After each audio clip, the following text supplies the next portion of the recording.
Mrs. Kakane. Thank you, Chair. Apologies, my voice is also getting into the afternoon. I'll try and speak up though.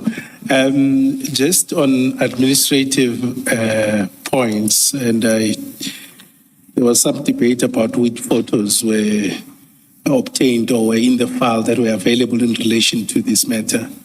And we've been able to get the photos, and we've handed them up. We request you hand them up, but they're already in your files, updated in the third files as Exhibit CJC 271 at the end of File 3 and CJC 272. That's File 3. File 3. Yes. And the index was updated.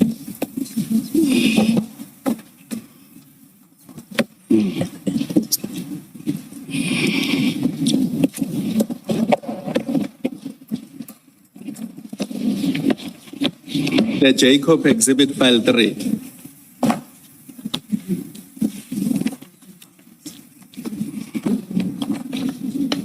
Yes. Yes. Just wanted to make sure it's the Jacob. CJC number? 271 and 2. So there was some discussion around the photos that were taken, and just to deal with those questions, I think, Commissioners, you may have wanted to ask about the layout of the depot and all of this. So these are the only photos that we have. And the witness bundle is updated. Do you have it? Yes, I do. Okay. And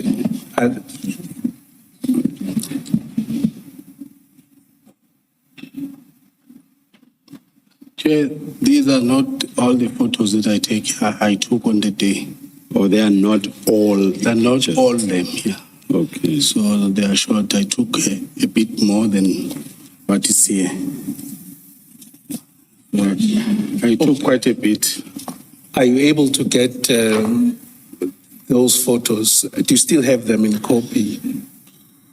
I'll have to try. I can't commit because I've changed the handset.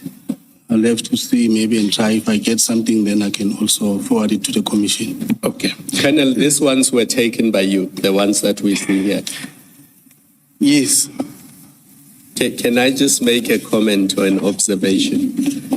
Even the quality is not great, as you can see, which more reason why qualified people should be taking crime scene photos, because the quality of these photos is not great. Look at 976, Colonel, and 977. I think also the printer that was used also. Yeah, because on the phone they were appearing nice. I do know also when you blow up the pictures, you lose the quality. Yeah, I would be surprised that you would not have been able to capture the serial number on the one at 977, because I'm sure that's what you wanted to do there. I captured that one. I had to make sure.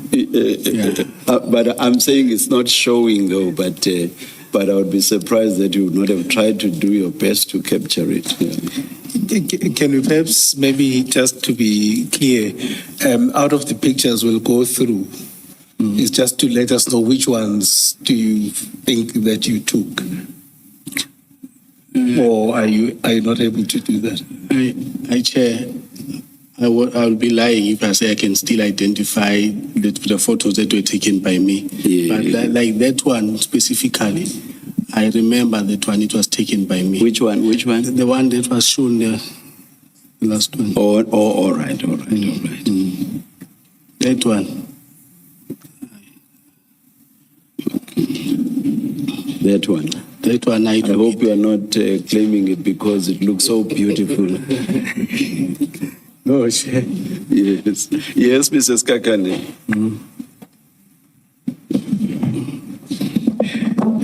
Can we just go to page 970? 970.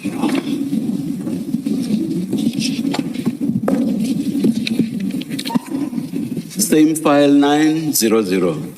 Yes, Seven same zero, thing. sorry. Yeah. Are you there? Can you? 970. I don't see, please assistant. I don't see 970. But 988 here.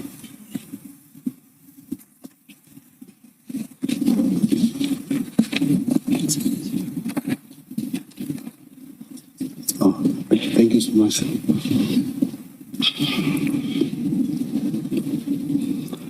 I'm there, Chair. So you see there, that's is that the container? Do you confirm that's the container that was being the subject of this investigation, so to speak? Yes. Yeah. And you said earlier that there were containers that it was stacked up and all of this. It's not very clear. Do you recall there's another picture of this container that you took? No, Chair, it's clear when you look at my left, right corner there on top, you see that's another container there on top. You see the red one there on top. But I suppose the question is it on top of this one, I think? Oh, so on this one, this was placed separately? Yeah, it was placed on the ground. On the ground? Yeah. Okay. But you're saying, so the point you're saying is that at least around There were containers. the other containers were stacked up? Yes. Okay, all right. So this one was the only one sort of taken up, that was one level? I'm not getting you, Chair. So I'm saying this container, right? Was it the only one that was on the ground or without anything on top? Any other container on top? I don't recall, Chair. Okay, no, that's fine.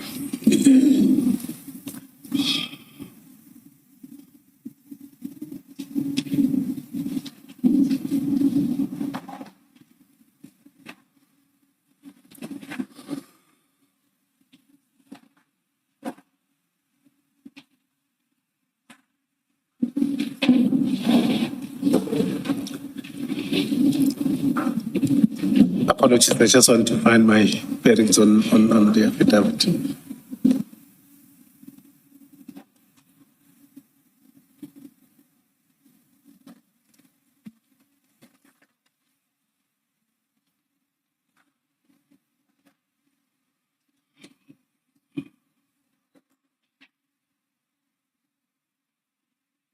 Okay, so we were at a point when we broke for lunch where we were dealing with the transportation of the exhibits to Isipingo police station. And you were at a point where you said Colonel Jacobs went inside. Yes. And came back with Warrant Officer Perumal. Yes. Right. In your statement, that is dealt with at paragraph 12 of the first file of the statement. Can you go there? Yes, I'm there, Chair. Sorry, can we just clarify? You, at the end of paragraph 10, the very last sentence, and I just want to get a clarification from you.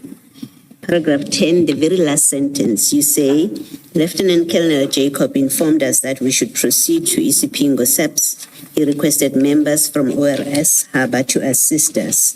And then in paragraph 11, you then say all the 27 bags were loaded onto the ORS marked vehicle.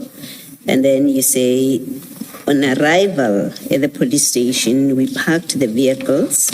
Perumal was called. We started to offload the bags. And then you say we started placing exhibits on the ground and started counting. Who is doing the counting? because it's a bit it's not clear to me where you say ORS was called to assist at the harbor, at the depot, and then you went with them, and then we then see we started counting. Who is doing the counting? We offloaded the bags. We DPCI members, we were doing the counting. So ORS was not counting. No, they were not counting. They were not part of your counting. They were observing while we offloaded the bags, and also when we started counting, they were there. Okay, but they left before you finished. I wouldn't say they left before we finished, but they were there when we were counting. I think they were also waiting for a 13 number. Well, that's not what they say. You see, again, you and Colonel Jacob, in your statements, you say that. You say they were there and they were part of the counting. At some point in his evidence, he says, well, they observed, they were standing around. So there's that commonality in your statements. You both say that. But the ORS and Colonel Jacob did amend his position when we engaged him. The ORS people, in their statements, they say they got there, your bags were offloaded and they left to go and carry on with their job. So the waiting for the SAP 13 doesn't come into it because they say it wasn't their operation. They were just a lift to you. They were not helping with your operation. They assisted us in offloading the bags. Yes. When we started counting, they were still there, Yeah. Chairperson. And then now you say they waited for an SAP 13. You are making them part of the counting then. That's what it must mean, that they become part of that operation. And what I'm putting to you is Warrant Officer Govender and Mkhize say offloaded the bags and went on back to their job. And the issue I'm taking with you is you and Colonel Jacob say they were there in your statement. They were helping you with the counting because that's what you're saying to us in the statement. We started counting. You said they were brought in to help and then you then started counting. So you make them part of the counting. They clearly in their statements say the bags were offloaded and we left. I don't agree with that, Chairperson. They were there when we were counting, but Officer Perumal was also there. No, I'm not talking about Perumal. I'm talking about ORS. Yes, they were there when we were counting. You insist they were there. I insist that they were there. Even though Jacob did amend his position in his oral evidence, that he thinks they were there when you started, but yes, he agrees they did leave. They didn't stay on for the complete counting. According to my, insist. I'm sorry to interject, Chair. According to my recollection, they were there up until we finished counting. Then they left. Okay. I might be mistaken, but according to my recollection, because it's been 5 years now, but I think they were there up until we finished. Is not the explanation maybe also possibly that what you said earlier that you discussed, you would discuss with Jacob as your superior about this operation, and maybe that's where this comes from, this commonality. I wouldn't say that, Chair, but I'll be lying if I can say to you we never had a conversation with this discussion. We work on the same floor. Our offices are next to each other. Yes. But we did not discuss the statements. You see, the other thing about it is Mbangase doesn't say that ORS assisted in the counting. So Mbangase, the two ORS people, they don't speak of them. In fact, the ORS people tell us what they did. And then Mbangase doesn't include them in the counting. It's you and Colonel Jacob who involved them in the counting. And in fact, in oral evidence, Colonel Jacob amended his position, which was initially like yours. And he said, yeah, maybe they were there. Yeah, actually, I think something to that effect. They were there when we started counting, and they, of course, left off to do their work.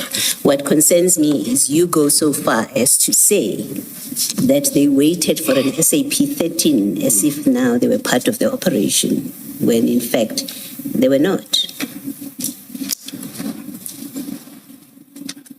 Chair, they were there. So were they part of the operation according to you? If you contribute, you are part of the operation. You might not stay there the full time or the full duration of the operation, for the mere fact that they loaded the bags from CSC depot to SAPS's Pingo, they became part and parcel of the operation. According to you. And so they must They played have the role. They played the role. I do apologize.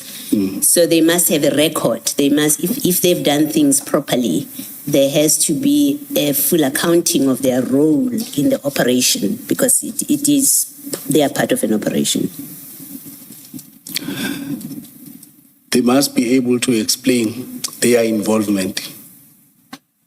No, I'm not asking about them being able to explain their involvement. I'm asking you about the records. We know you've got a pocketbook. Yes. We know entries. I think earlier you said to Commissioner Kumalo that in the office now there's a book where you write down what is the operation book or diary or something. I think you said that. Yes. So I'm asking that kind of question, that if they were part of an operation, they must have a record of their own, of their participation, what they saw, what they got involved with, what they did. Yes, yes, Chair. Okay. Maybe let me mention to you that Colonel Jacob, who was in charge of the scene, accepted that they were not part of the operation. He accepted that all that they did was to give you a lift, to give you the drugs a lift. So they provided you with transport to take, and that's what they were called for. That's what they say in their statements. That's what he says. They were called for that. They helped transport this consignment to Isipingo. He accepts that was their limited role. You put them as part of an operation, that to a point where you say they waited for the SAP 13, I think you say, yes. So there's that big difference. Apart from the fact that Mbanga does not mention them as part of his operation, he mentions you and Jacob and Duma. Doesn't mention them as part of an operation, including in the counting. You're the only one that is mentioning them as part of the operation, to the point of waiting for an SAP 13. Okay, Chair, maybe let me remove the word, say, part of the operation. But they participated in the operation. By giving the drugs a lift. By conveying the drugs from the depot to the police station. Okay, thank you. Sorry, I just want to find out. So you're saying your version is that they didn't participate in the counting, or they did? I'm still standing firm that they were there when we were counting drugs. Okay. Just on that issue, can we go to Exhibit 244? 244. Page 627. Page 67. 627. 627. Yes. Should be the second.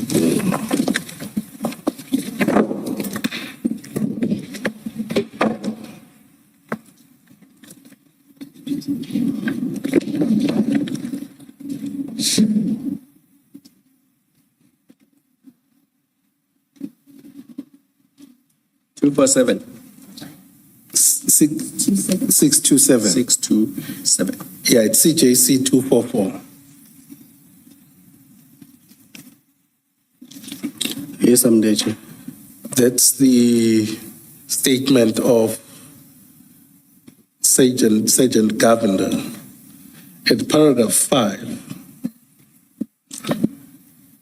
He contradicts or he disagrees, unless maybe I read this differently. He says, Sergeant Mkhize and I, together with other TPCI members, transferred these black bags from the container into the H1 marked state vehicle that I was driving. And then it says, I counted 27 such bags, right? This is now where?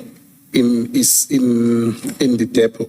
Then we were escorted by Lieutenant Colonel Jacob and his team to Isipingo SAP, where we assisted in offloading the black bags. The TPCI members were busy counting the bags, the yellow and black bricks of suspected cocaine when we left the scene. Would you say he is wrong in this statement?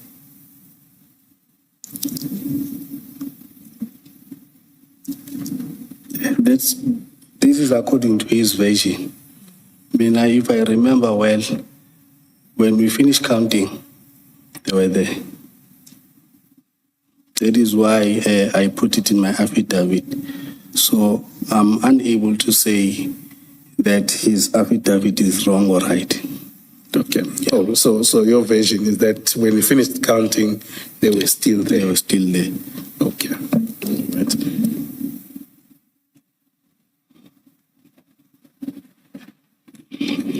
Then just to go on to, you can put that file away for, well, not too far for now. Perhaps for completeness and to see the extent of their observations, he says, second last sentence, from my observations, each bag contained approximately 20 such bags. From looking and estimating. I'm saying the last bit that I just said now because of the use of approximately. Because if he had actually seen the counting, he would say each bag contained. Anyway, please continue, Mr. Skakan. Yes, so that's the, I think it makes the point. But the witness obviously is saying that's his version. When you were at on your paragraph 12 of your statement,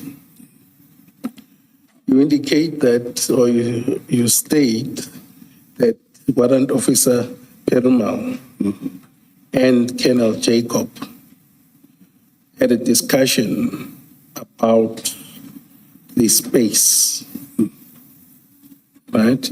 And in particular, you said Warrant Officer Perumal talking to Lieutenant Colonel Jacob, stating that they do not have space to store these drugs. I'm just interested in that at that point. Now, were you able to hear clearly the discussion between the two of them such that you can be positive about this discussion? Yes, Chair. Initially, when he came and saw the number of bags, he said, so much. Yo, I don't have space.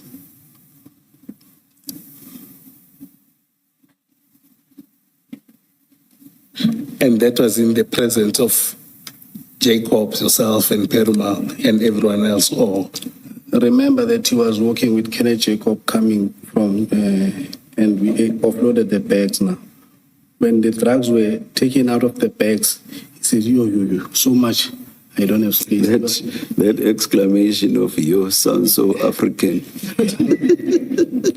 But who is to say that he doesn't know? He doesn't know "yo" or even isiZulu for that matter. It comes from the kingdom of the Zulus, Chair. Sorry. It comes from the kingdom of the Zulus. I know. That's why I said the last. That's why I said the last bit, Colonel. Yeah. Yeah.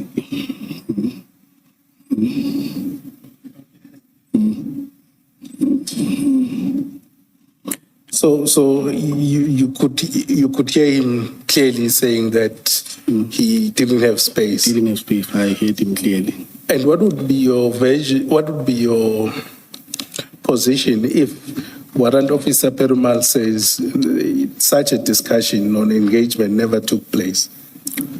Hey, I will say the man is a liar. Why will we call? Why will we call Kenny Jacob, contact our commanders, informing them that we do not have space, whereas we are at the police station? Okay. Can we go to that file we're busy with, CJC 243, still file 2? File 2, Yes. CJC. 243, Yes, I'm there. page 593. 593. 593. 593. Yes.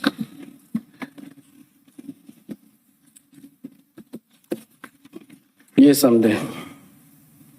Page 593. Yes. At the bottom,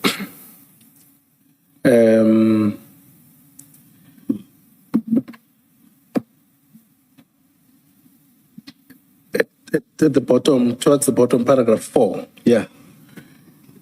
This is the statement from Perumal. He says, Colonel Jacob did not tell me that he wanted to store the exhibits in the station SAPS 13 storeroom. Rather, he said they have a safe place where they will store them. And then he says, there was enough space at the station to accommodate the said exhibit. I did not implicitly indicate to Colonel Jacob that there was no space to store large amounts of drugs. If he was not satisfied by what he alleged I said to him, he could have approached the station commander and informed him his problems about the exhibits. He did not do that because his intention was not to store them at the station. What would be your comment on that version from Warrant Officer Perumal? I think this paragraph is not speaking the truth. And I can tie this paragraph also with the issue of the bags. As a very experienced SAP 13 clerk, if he had bags, why did he allow the exhibit to be booked in without bags? Because once you are a custodian of the SAP 13, regardless of rank or what, you are in charge of the SAP 13. Then he accepts exhibits that are not put in the forensic specs. We know they were not in bags and they were booked in. What is the point you're making? We know they were not. And you took them from there without them being in bags, and yet you had booked them into SAP. So I'm really asking a question to understand what is the point of your rhetorical question. If there were no SAP, if they were not bagged, why did you accept them? What is the point you're making? I'm saying, as a person who's responsible for the SAP 13, why is he allowing the drugs to be entered in the 13 without forensic specs? Are you saying he should have refused? Because they were not, maybe you don't understand what I'm saying or what I'm trying to understand from you. We know these exhibits were not in bags on that day. You and Jacob or whoever was in charge did not bring bags. You did not phone around stations to say, can we get bags, which Jacob accepts. He didn't do. But you booked them in anyway without bags. So I'm trying to understand, are you criticizing him for allowing the booking in without bags? Or are you saying, you can't be saying the bags were there? That's why he accepted them to be booked, the exhibits to be booked in. I don't understand what is the meaning of your rhetorical question of why did he accept them if there were no bags?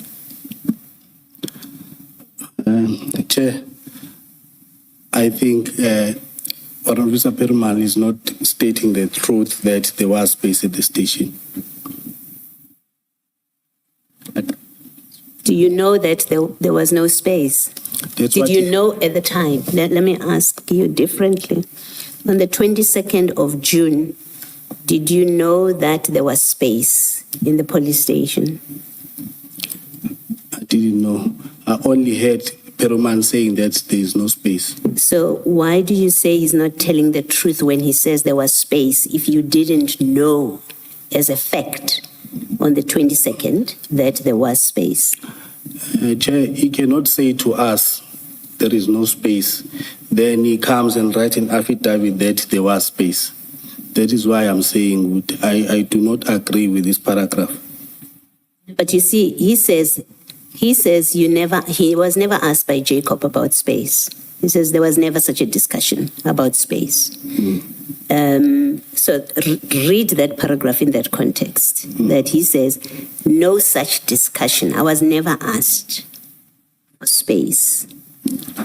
And maybe before you answer further, let me mention to you that Colonel Jacob, like you in his statement, says there was a discussion about space. But when he testified, he said, yeah, it's quite possible that I'm mistaken. Actually, I was thinking about previous conversations, other busts, when there was an issue about space. Maybe I inferred, that's the language he also uses, that maybe something in that discussion with Perumal, I inferred that it means he doesn't have space, but yeah, actually, I don't remember expressly or explicitly is the language he uses, asking him for space. Chair, I also did not say that Kenneth Jacobs asked Perumal about the space. I said Perumal said he didn't have space. Why would you say I don't have space if he wasn't asked? After seeing the quantity of the drugs, Chairperson, he then says, oh, I don't have space. That is why I put this on my affidavit, because that's what I had. Okay.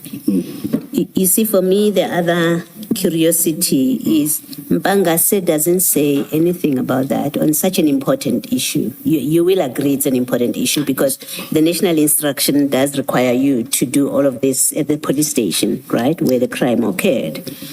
Now, the diary of Mpangase doesn't record such an important fact that would explain the anomaly and irregularity of taking these exhibits to Port Shepstone. How did they land in Port Shepstone? There's no record of that.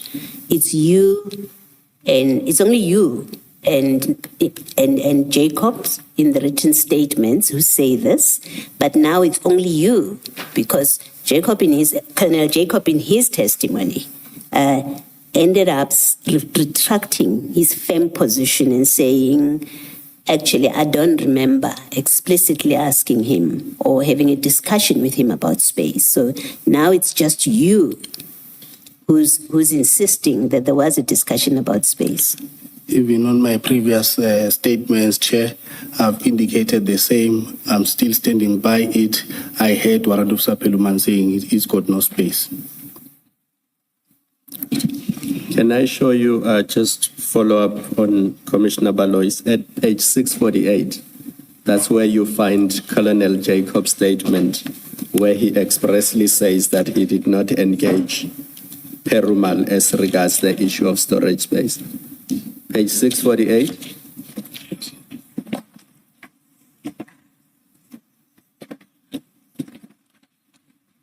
At paragraph 6, do you see that?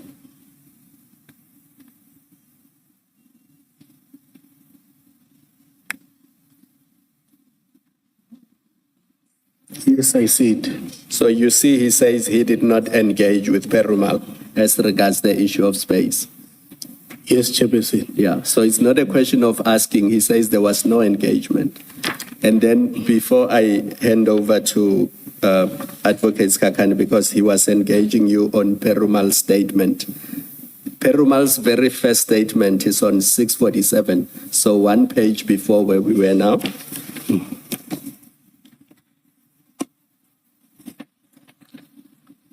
And at paragraph 2, Perumal says, on the 22nd of June 2021, I was approached by Colonel Jacobs from DPCI, who informed me that they recovered huge quantity of drugs from CHC containers in Prospecton and they want to book it into our sub 13 register and sign for it and take it away.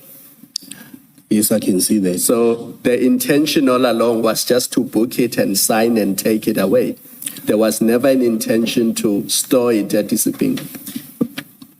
I wouldn't know what was the intention, but initially, when Warrant Officer Perumal saw the drugs, he said those words that I'm saying with you.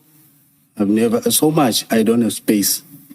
I cannot retract from that, Chairperson.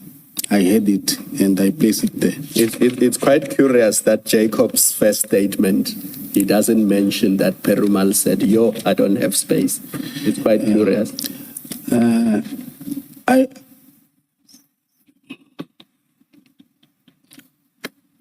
I think for a change, Chairperson, it is good that myself and Jacob were saying different things because all along we've been saying one and the same thing. Now I think this is good that he's saying something, I'm saying something. The other thing about this is on the point that Commissioner Khumalo is discussing, pointing out to you now about the Perumal saying they were going to sign in and out, is in fact on other evidence that we have seen of the SAP 13, the exhibits are signed out for analysis, not because of space. He doesn't, whoever completed that SAP 13 doesn't say, because we have no space, we're taking it to storage. He says we're signing it out for analysis.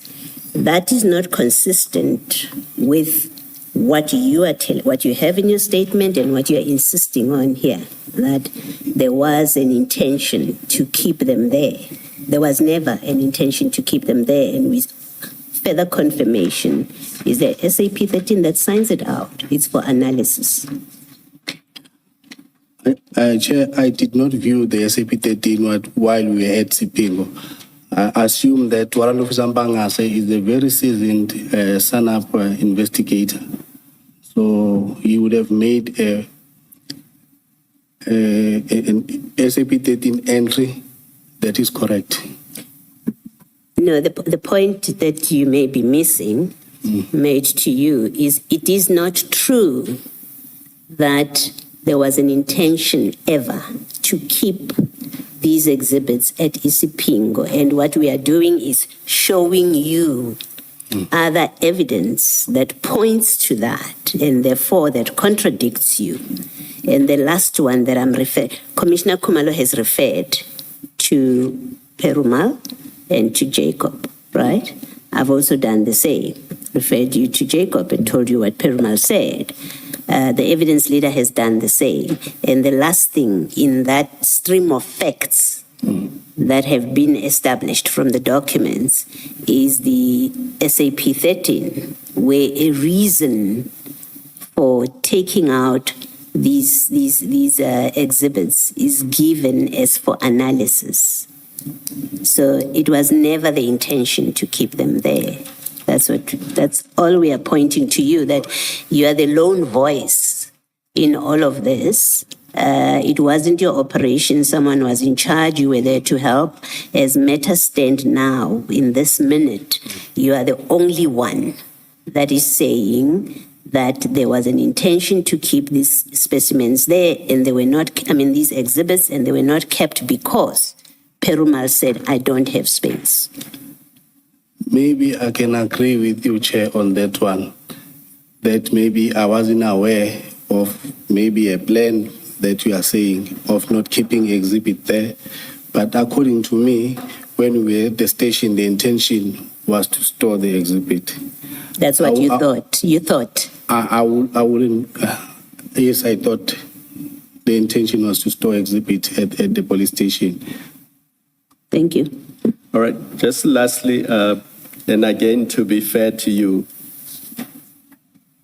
Colonel Jacob's statement before the commission, he refers to his previous statements, and then he says, my members on the scene have since reminded me that Warrant Officer Perumal explicitly refused to keep the exhibits on the day, and that I should have been aware of the same. I hope to explain the reason for this discrepancy, confusion in due course. Now, you are the only member who seems to be aware of this discussion with Perumal.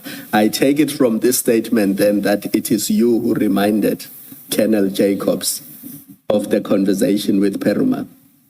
He asked me about it. Then I told him, you can go back to my statements that were submitted in 2022. I heard Perumal saying he's got no storage. So he asked you this before he came to the commission? We were not even, I'm sure it was before we were even summoned to appear to the commission. But when was it more or less? You don't have to be specific in terms of date and month. You can say early this year or late last year. It must be early this year. Early this year. Yeah. So he asked you and then you said to him, yes, you had that discussion with Perumal. Perumal said they don't want I to heard keep the Perumal exhibit. saying what? I heard Perumal saying he's got no space. Yeah. So it is you who told Jacobs this early this year. Yes. Thank you.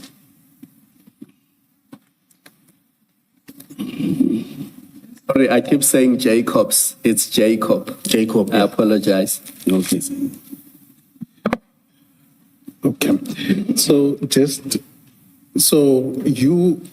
Jacob does not necessarily remember what he was discussing with Perumal, but you reminded him. I'm not saying that he does not remember what he was discussing. I'm saying I heard Perumal saying he's got no space. Now, in your statement, if you go to the same file, page 634,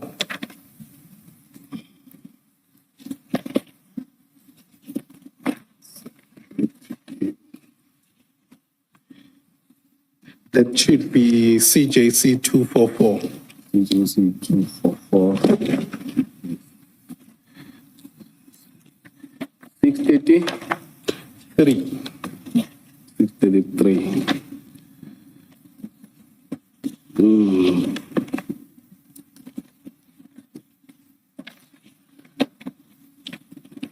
But I'm more interested in the following page, right? And will you accept that at paragraph 9 in particular, this is now where you start talking about what happened in Isipingo. The third sentence there says, on arrival at the police station, we parked the vehicles on the parking lot and started to offload the bags, all the bags, place them on the floor. Warrant Officer Perumal of SAP 13 was called to the parking. We started counting the amount of bricks from 27 bags, 541 bricks suspected cocaine, and all exhibits were entered into. So at this point, there is no discussion about storage space or exhibit bags. You accept that? So this is your statement. It was when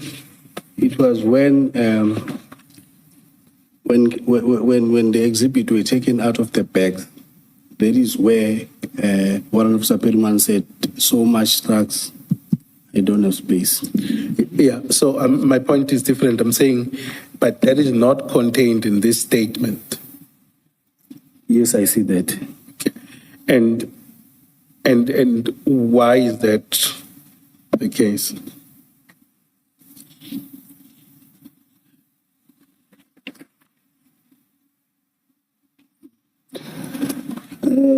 I think, Chair, maybe. Can I also view my further statement? Yes, that's where we'll go. That's at page 645. So we agree here there is no reference to that. At page 645, This is your further statement, 645. correct? Sorry, Mr. Skaka. What's the date of the one starting at It's January, 633?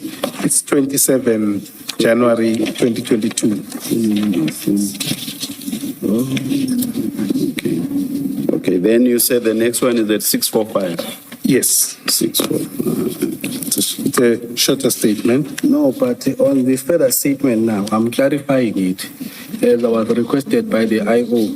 Just wait, let's just get there. You're clarifying where? Chairperson, I'm clarifying it on paragraph 4. Just hold on. Of the one at 645. 645, yes.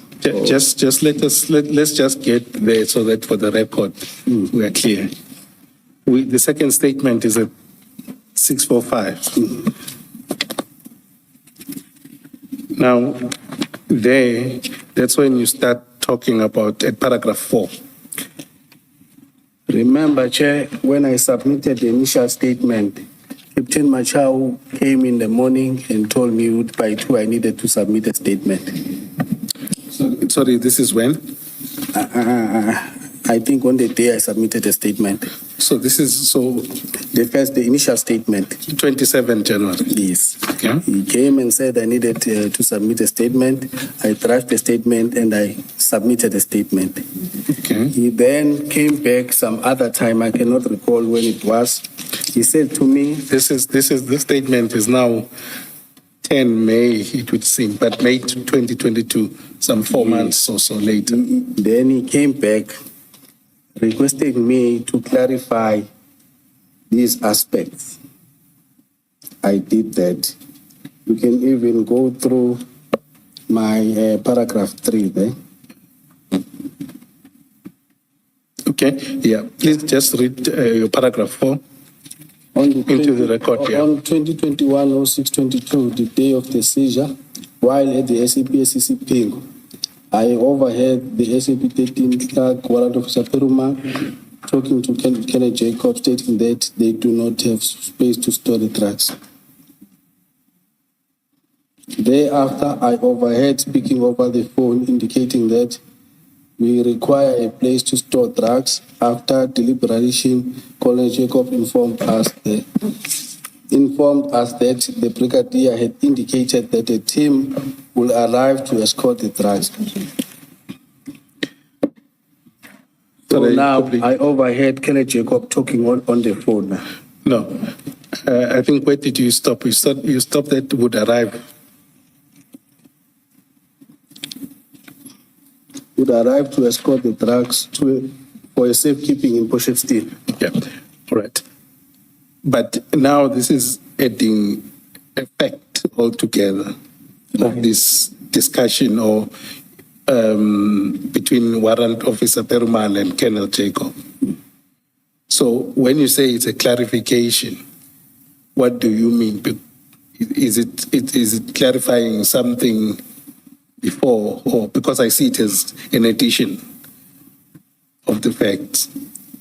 Chair, if you go to my paragraph 3, I was requested by Captain Mojela to submit a further statement to the one I submitted to them before as per inquiry file 28 of 6/2021.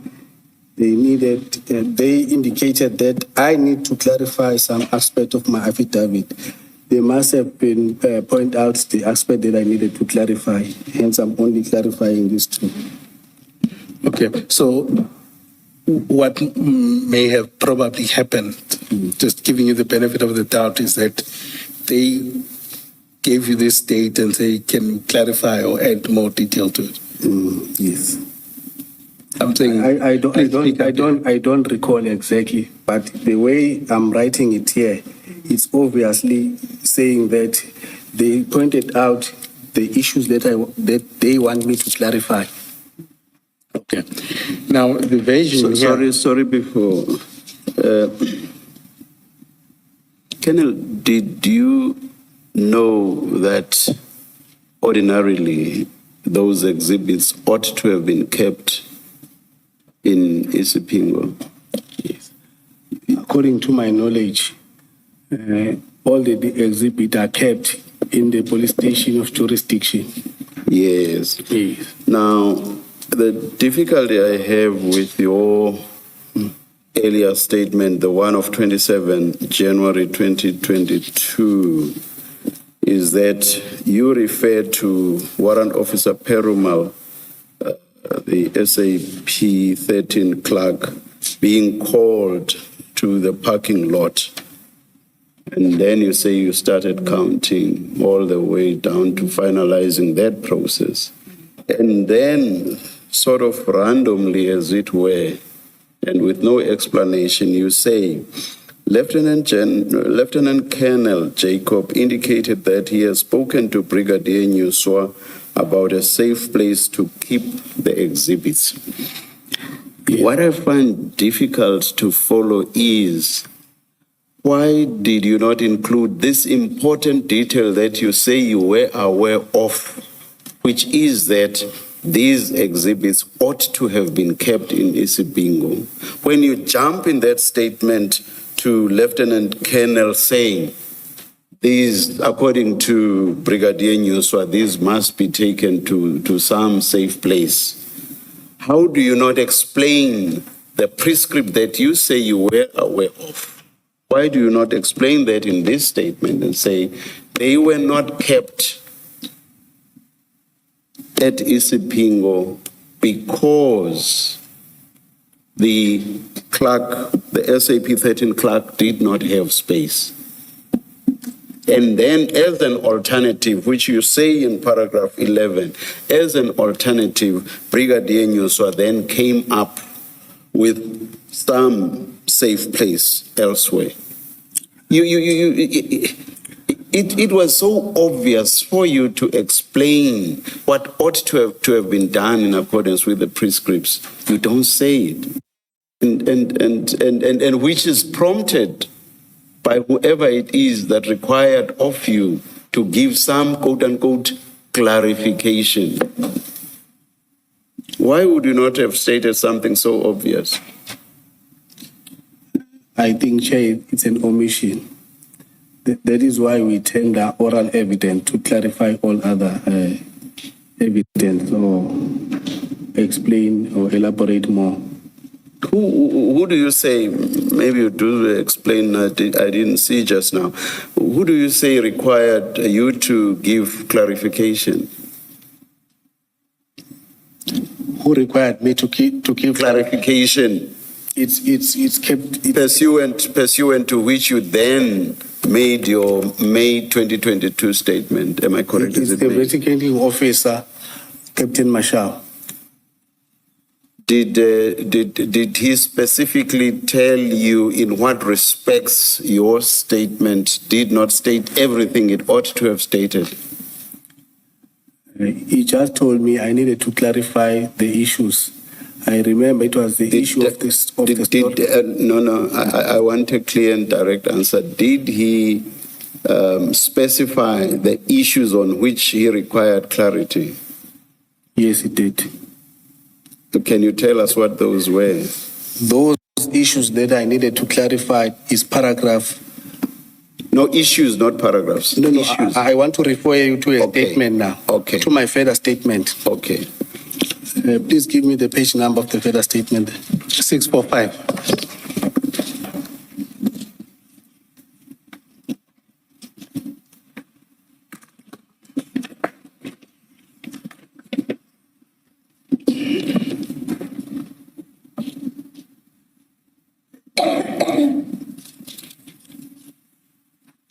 He needed me to clarify, Chairperson, the issue, what happened on the day of the seizure when we went to Isipingo. He also needed me to clarify. That's too broad and generalized. It doesn't really identify an issue. Did you hear me? I'm trying to respond, Chairperson. No. I'm saying what you've just read now, or what you've just said now, is too broad and generalized and does not identify an issue. And what I've asked for is for you to please specify the issues on which clarity was required. He indicated to me that Warren Officer Perumal is not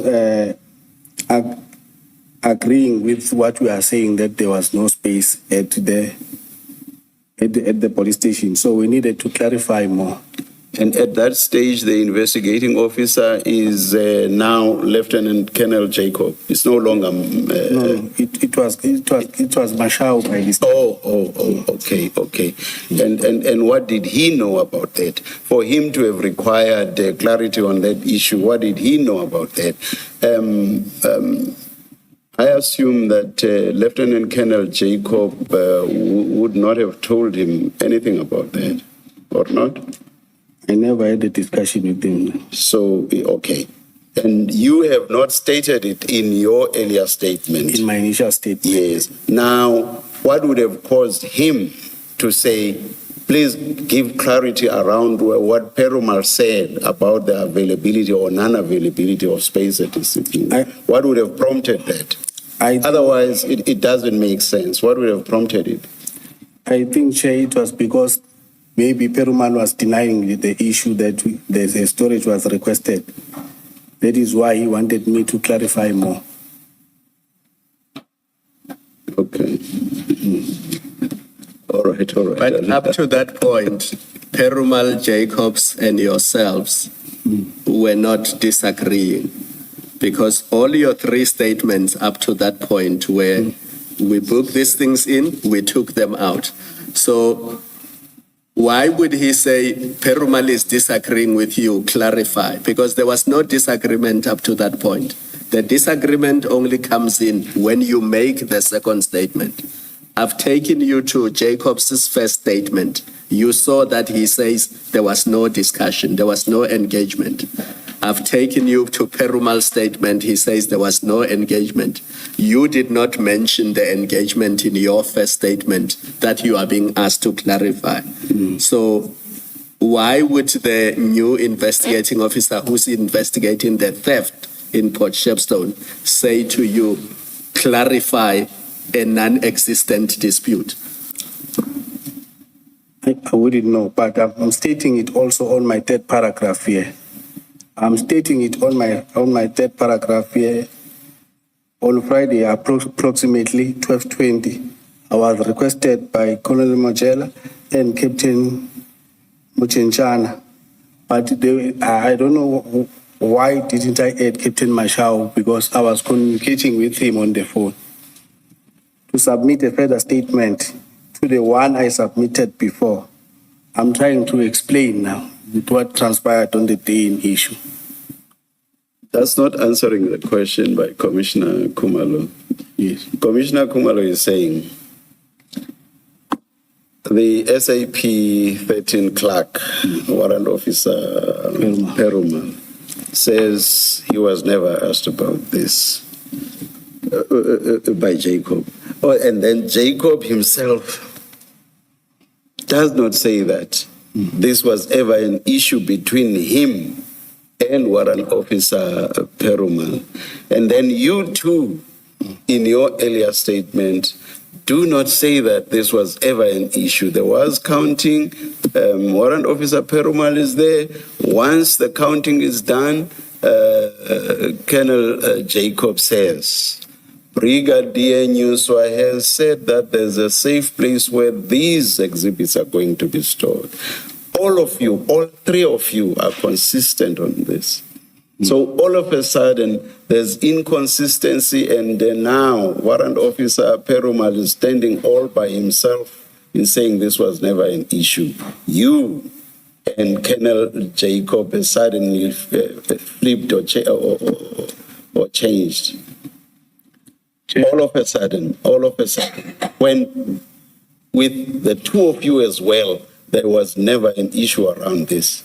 And there is this strange statement that says you were required to clarify. What issue was there to clarify when everything was consistent amongst the three of you? That's the question. What was there to clarify? If they did not need this statement, Chairperson, they were not going to take it. So it shows No, that's not, the question is not about what they required. The question is about why would it have been necessary at all? This has nothing to do with the people who asked you to clarify. Or rather, this has nothing to do with whether or not they would have accepted the statement, which is what you are addressing now. The question is, why would there have been a need to clarify something on which all the role players are agreed? Do you get that? You are one of the role players. Colonel Jacob is one of the role players. Warrant Officer Perumal is, although of course he appears to have been more an observer than anything else. All three role players are agreed on this issue. So why would there have been a need to clarify an issue on which there's no inconsistency, there's no disagreement? It doesn't make sense. I understand, Chair, it doesn't make sense. But for the fact that I put it in my statement and I'm mentioning the people and the times, the investigation team also took the statement. They were not going to accept any statement that they did not request, which means the request was made.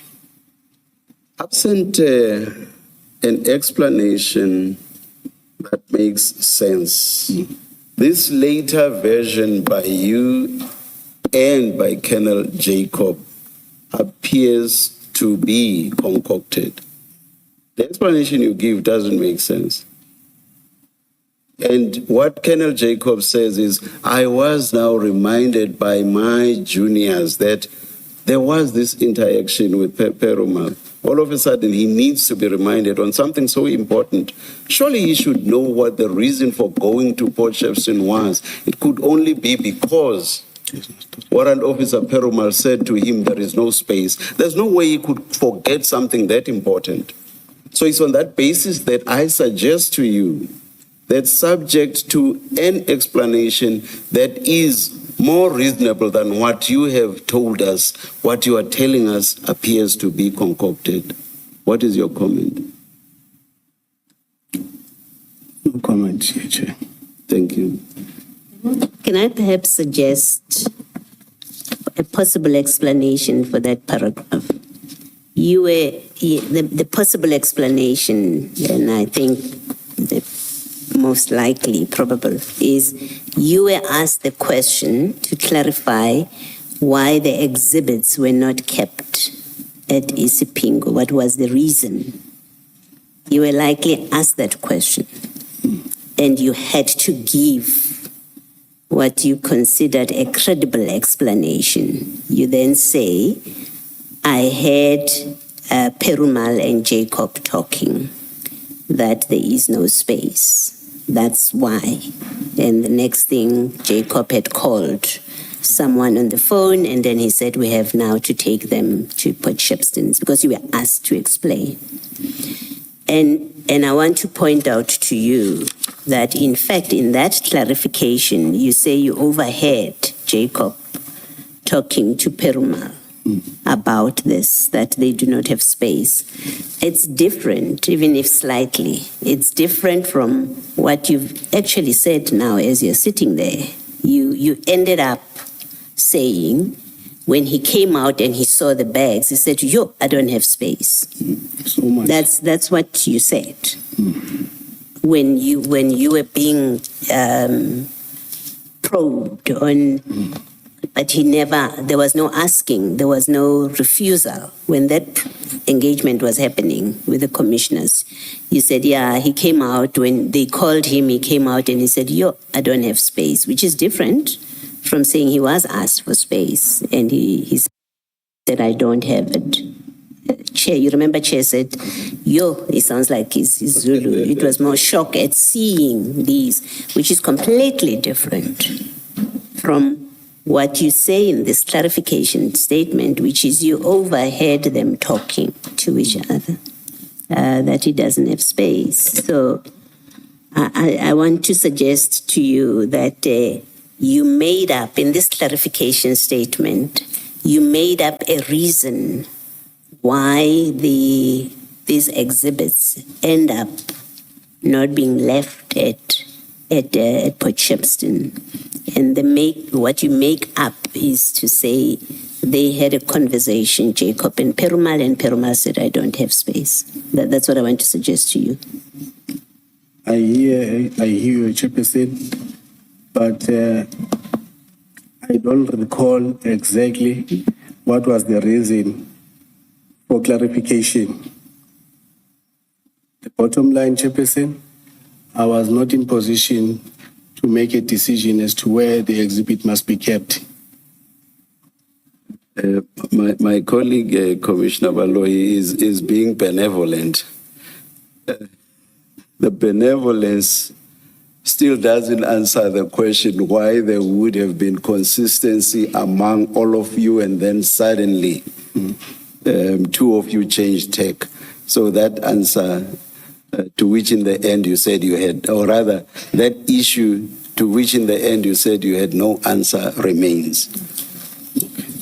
Thank you. And the last point on this, I find it strange that Jacob, who was a party to the conversation, does not remember the conversation. And it is somebody who happened to overhear the conversation who must now remind him of a conversation to which he was a party. I just find that very strange. Thank you, Chair. Do you agree that it is strange? That he wouldn't remember and he would need you to remind him? You find it strange? Yes. Because he's the one having the conversation with Perumal. You are assisting with and you are removing the bags from the vehicle so that they can be counted. You happen to overhear his conversation with Perumal. But neither of them remember the conversation. And it is you who must remind them that the conversation took place. I mean, that is strange. Right? Yes, Chair. Yeah. It's just strange. It's not just strange. It is problematic, given what we have referred you to.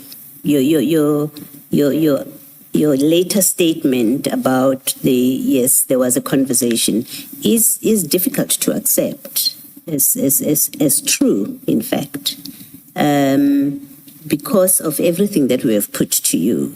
Right? As the chairperson says, there are three statements which don't speak to this conversation about storage. In fact, there's a statement where Jacob, that you say, had a conversation with Perumal, says, I never engaged him about this. Mpangase says nothing about it. He signs out, Mpangase signs out for analysis. So all of those things, they indicate that your account about this issue, it cannot be correct. It just can't be correct, your account, given everything else. That's the problem that there is. I hear you, Chairperson. All right, thank you. Thank you. Could you then on the same file go to, just to round up the issue, at page 591?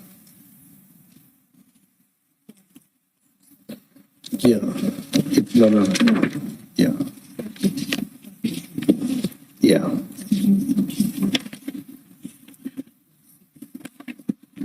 Yeah.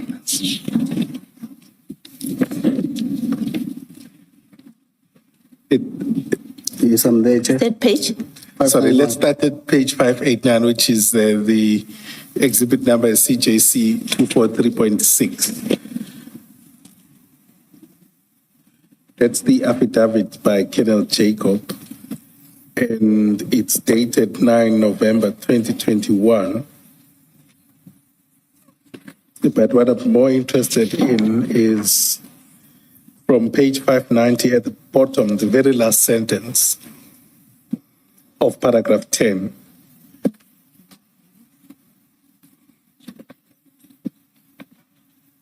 Are you there? Yes, I'm there, sir.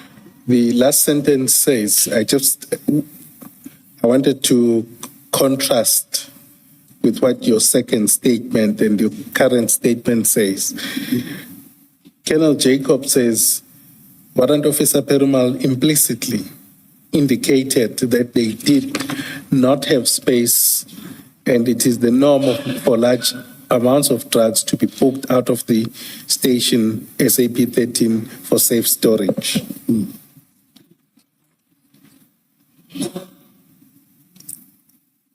Now, what do you see the difference between that, the implicit, and someone saying, yo, there's no space, or on the phone or having a discussion? Do you see the difference between those three versions? It might also be caused by the fact that this happened 5 years ago. Yeah, so this one is 9 November 2021, and yours, the following one, is January and then May. I hear you, Chairperson. So which one? And then which the chair was saying, Warrant Officer Perumal also has a different version to you. But what then suddenly changes is that from May, you then introduce this thing, and then Jacob himself then suddenly changes. Where the difficulty lies is either they seem all to be saying no, but you are the one that seems to be certain. So the people you say were part of the discussion actually rule it out. But you say do you still maintain that position? I maintain what I had. Okay. Thank you. Then the next point I want to go through, still on the same thing, is the exhibit bags. So let me just put the paper aside. Sorry. In a way, I'm taking you back. I don't know if we actually placed this on record, but of course, we did refer to it, even if we did not specifically refer to the actual wording. I hope I'm not repeating. This is Colonel Jacobs's. Oh my gosh, it's unsigned. You probably not own it. The very first. I don't know if I need to say it. Did he disown it though? No. He accepted it. He accepted it. I raised that issue and Advocate Silo took him through it. Oh, yeah. And he accepted that this is his first statement. Yeah. Just for your benefit on what I was engaging you on, and on which both my colleagues joined. What is this? Yes. Paragraph 8 of that statement, it says... Can I just... Oh, just sorry, it's at page 575. Page Yes. 575. The flag there is CJC 243. Yes, I'm there, Chair. Yes. I'll just read from the second sentence. Warrant Officer Mpanga entered the exhibits into the Isipingo SAP 13. The member in charge of the SAP 13 was Warrant Officer Perumal. The exhibits were acknowledged by him and immediately booked out by Warrant Officer Mpanga. SAP 13, that refers. Oh, no, it does have that. It says the exhibits, no, it doesn't make the point. It says the exhibits could not be accommodated at the station and arrangements were made for it to be stored at a secure location in Port Shepstone. He does not say that Warrant Officer Perumal said that he could not accommodate them. It does not suggest that came from Warrant Officer Perumal. And indeed, he says he then had to be reminded by you about his engagement with Warrant Officer Perumal on this aspect specifically. I hear you, Chairperson.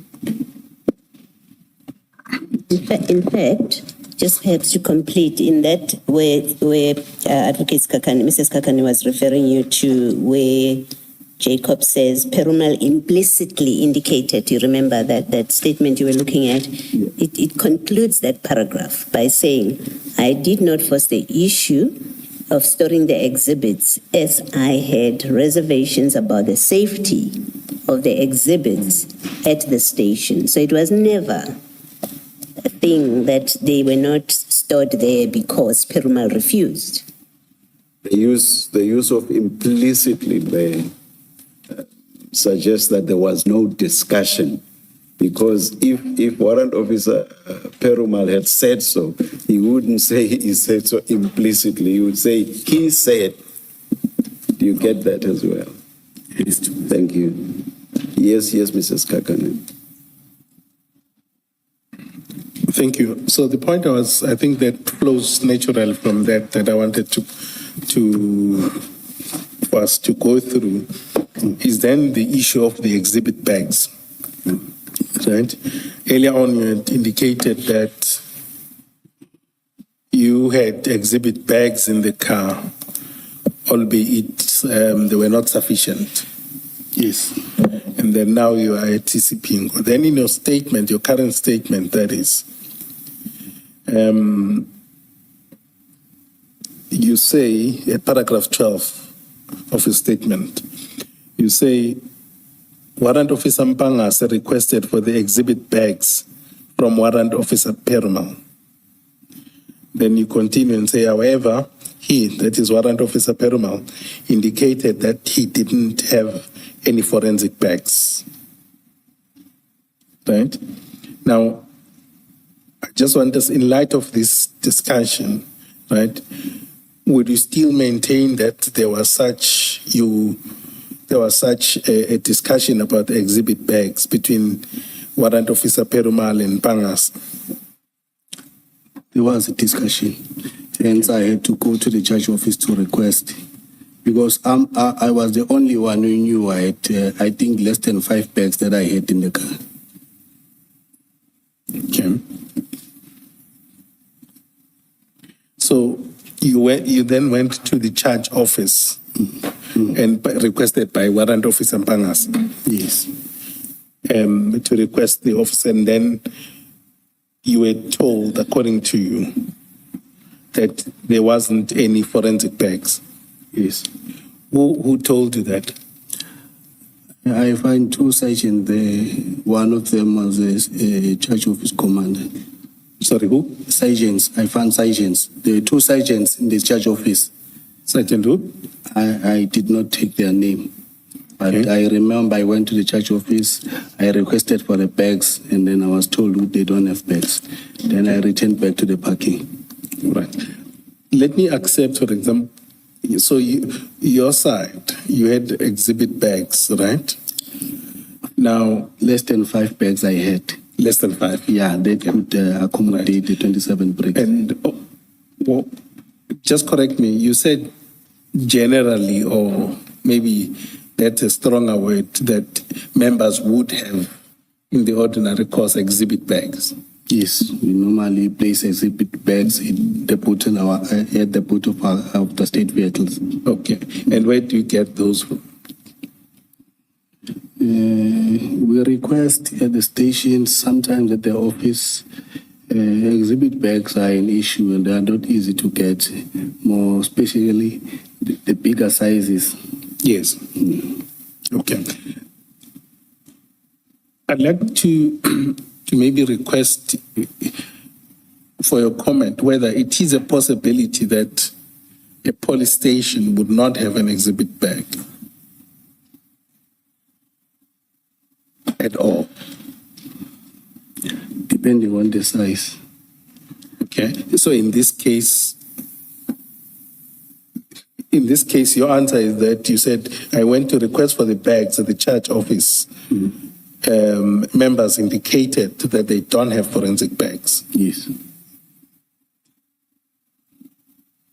So you still maintain that it's a possibility that the entire police station or any official or office member would not have any exhibit bag. But in all of this, you are the only one with with exhibit bags. Not necessarily I'm the only one. I was the only one who was in possession of the state car at that time. So the bags normally sit at the boot of the car. So I know more or less what type of bags I've got in the boot of the car. Now I'm saying with the entire police station, you wouldn't know for a fact. So you only relied on what they said. I only relied on what they said at the church office. Okay. And you say in your encounter, well, in your experience in the police force, is that possible? Can it happen? Yes, it can. It does happen. It does happen. Some police stations, they don't have it. Entirely. Yeah. And obviously, here at TC Pingo, I think we can agree, we don't need to test that. We can agree that they did store exhibits before. Yes. And with that as well, you would still maintain that that's what they didn't have. Yes. Okay. Can we then turn to... Let me ask a question about this. Can you just explain to me, and it may well be it's a function of process, of your processes. You say in your statement that that Perumal said he doesn't have Yes. evidence bags. Yes. And then, but you still go to the charge office to ask. If Perumal says to you, I don't have evidence bags, surely he speaks for the station. Why would you need still to go to the charge office to ask for? Because you've got the evidence, what do they call it? Exhibit track says we don't have this size, and I'm prepared to accept for my engagement with you that it was a size issue, right? We're dealing with size. When if Perumal did say I don't have, it would have been him talking about size. I'm prepared to accept that. But you have been told by the exhibit clerk that there are no bags, according to you. Yes. Why are you still going to the charge office? It happens, Chair, that when you engage the SAP 13 officer, you might not have bags, but when you go to the church office, like in Durban Central, you'll get bags. It might also happen when you engage the CSC members to say, give us bags, they don't have, but when you get to the SAP 13, you'll find bags. So I was just doing as requested to try and go and check at the church office. So the evidence, the exhibit clerk retains evidence bags? Not necessarily. No, what do you mean not necessarily? I mean, sorry, I ask from not even fully, not knowing what in fact, apart from making sure the exhibits are there, they are properly registered and making sure they are safe. I don't know that the exhibit clerk keeps empty exhibit bags. That's why I'm asking you this question. That is why, Chair, I'm saying it differs. At some police stations, you'll get forensic bag from the exhibit clerks. At some police station, you'll get bags from the members, operational members and detective. Everybody who uses bags in his daily duties might keep the bags. So when Perumal says, I don't have bags, you didn't think he speaks for the station? You thought he's speaking for himself? I thought he was speaking for himself. And I was also requested by Mpangasi to go and check the bags at the CSC. That's why I went. Okay. And when you don't get them at CSC, because you've now been tasked with finding exhibit bags, when you don't get them, why do you not suggest, let's phone other police stations to bring them here, to try and source them so that they can bring them here? Because as you said previously when you were talking about Perumal, you said as an experienced SAP 13 clerk, he would know that to accept the exhibits into his SAP 13, they must be in evidence bags. Why did you not, as the person now tasked to find bags, why did you not say, I am phoning other stations. I don't have them from Charge Office. I'm phoning other stations to try and find them. I could see that Warren Sampangasa has started completing the register, the SAP 13. So there was no need for me to even think of trying to source for the exhibit back, because he had already started entering the exhibit in the SAP 13. And that's why you didn't make the suggestion. That is why I did not make the suggestion. But you knew and understood that what was going on was wrong at that point. Please don't say no. I will not accept it as a truthful answer. Don't say no. But Chairperson, if the custodian of the register is accepting that the drugs must be booked in without forensic bags, who am I to dispute that? I'm not asking about the register. I'm asking you, as a police officer who knows about crime scenes, you told Chairperson previously, who has criticized Perumal in your discussion that he's a seasoned SAP clerk. Why would he accept without evidence bags, right? I'm asking you on that basis that you, today, Colonel Sibiya, then warrant officer, you were warrant officer then, you knew as you stood there without evidence bags, you've been to the charge office, there are no evidence bags, you see warrant officer Mpangase completing the SAP 13 without these exhibits being put in evidence bags. I'm asking you, you knew as you looked at this that this is wrong. That's not how we are supposed to do it. Chair, my senior was completing the SAP 13. You thought there was nothing wrong with what your senior was doing? No, I don't know. We don't have all the time for you to go around in circles instead of answering a direct question. You started off earlier saying my senior, so I've heard you on that, and I've said, no, I'm not asking you about what your senior was doing. I'm asking you about what you thought of that. You've told us what your senior was doing, according to you. So accept that I accept that it was happening. What you're saying was happening at the time. Work on the basis that I accept the truthfulness of you saying that your senior went ahead and completed these things without evidence bags. I'm asking you a different question. As he was doing that, you knew that is contrary to national instructions. It is wrong what he is doing at that time. It's a yes or no answer. He may have an explanation why he was doing it. You may have an explanation why you didn't say anything to him. You have an explanation why you didn't call other stations to get those bags.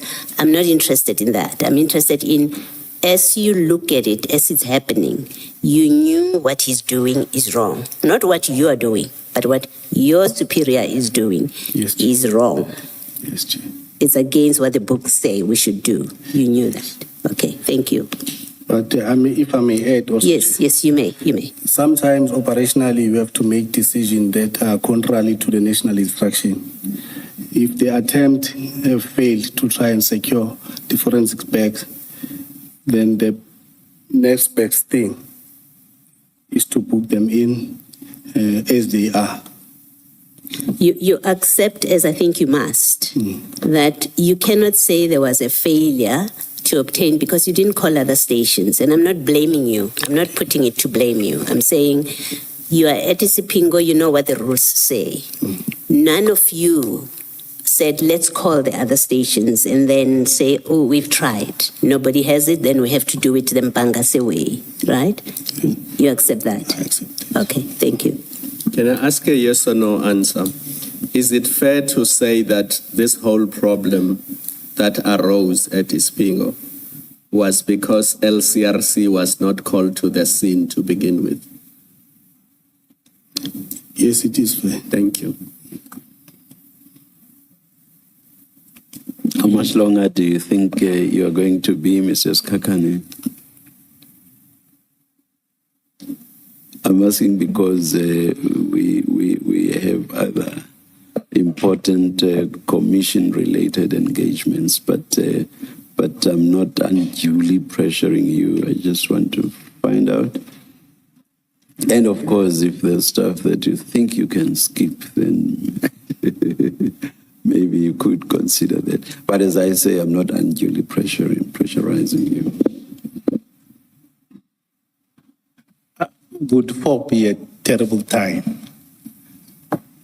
Or Yes, it's only 30 minutes, yes. I will. That's my time, Commissioner. Thank you. I'll try to go through some of the issues. If you go, I think I wanted to take you to page 653. That is exhibit CJC 244. I just want to tie up the issue of the exhibit bags.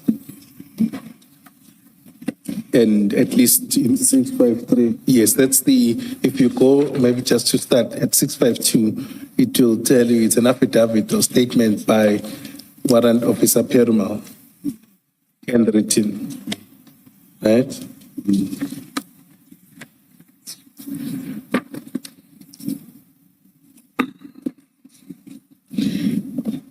At 653,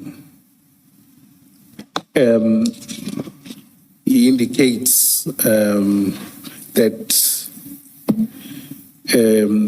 Lieutenant Colonel Jacob did not ask for forensic bags, right? I'm trying to make up the handwriting. Did not ask for forensic bags to package these exhibits. He only told me that they are waiting for his commander to arrive. I went back to my office and continued with my duties. And then what is important for your purposes is that he says we had the forensic bags at the station that could have been used to package those exhibits if Lieutenant Colonel Jacob requested them from me. Now, what would be your comment to that version? I think that Perumal, knowing the national infraction and as the custodian of the SCP-13, allowing exhibit to be booked in without forensic bags, then there is something that is not right there. It's a proof that the exhibit bags were not there. That is why he's accepting drugs without forensic bags. Okay. Then there's two questions that I have, then we can move over from this issue. One is, the assumption is that he refuses or he says there's no space, right? Now, was that taken up with someone higher at the station? I didn't take it up with anybody high. Okay. Please speak up. I did not take it higher with anybody, but I don't know, maybe the Colonel Jacob maybe engaged somebody, I don't know, I wouldn't know. Oh, so, sorry, you said Colonel Jacob? I'm saying I wouldn't know if he engaged anybody higher than Perumal, Okay. but I did not engage anybody. Okay, but would you accept that if Warrant Officer Perumal either refused to keep the exhibits,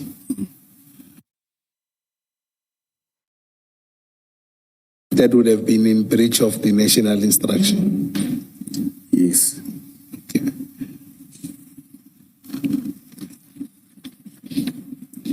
And what's the likelihood, I think, if there was this, I think we can conclude that all of these were anomalies in a sense, because they are non-compliant. So there would be significant point. One, the very police station where these exhibits stored for one reason or the other, can't store them.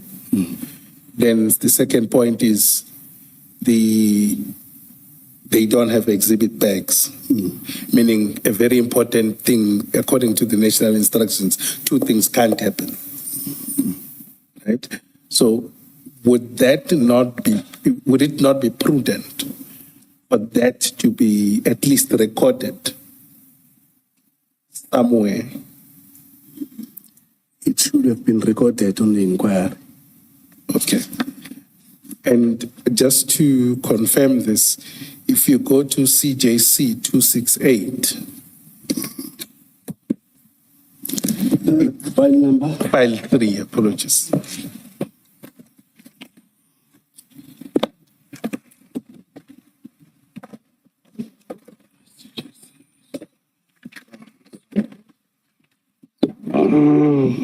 Starting at page 800. 58.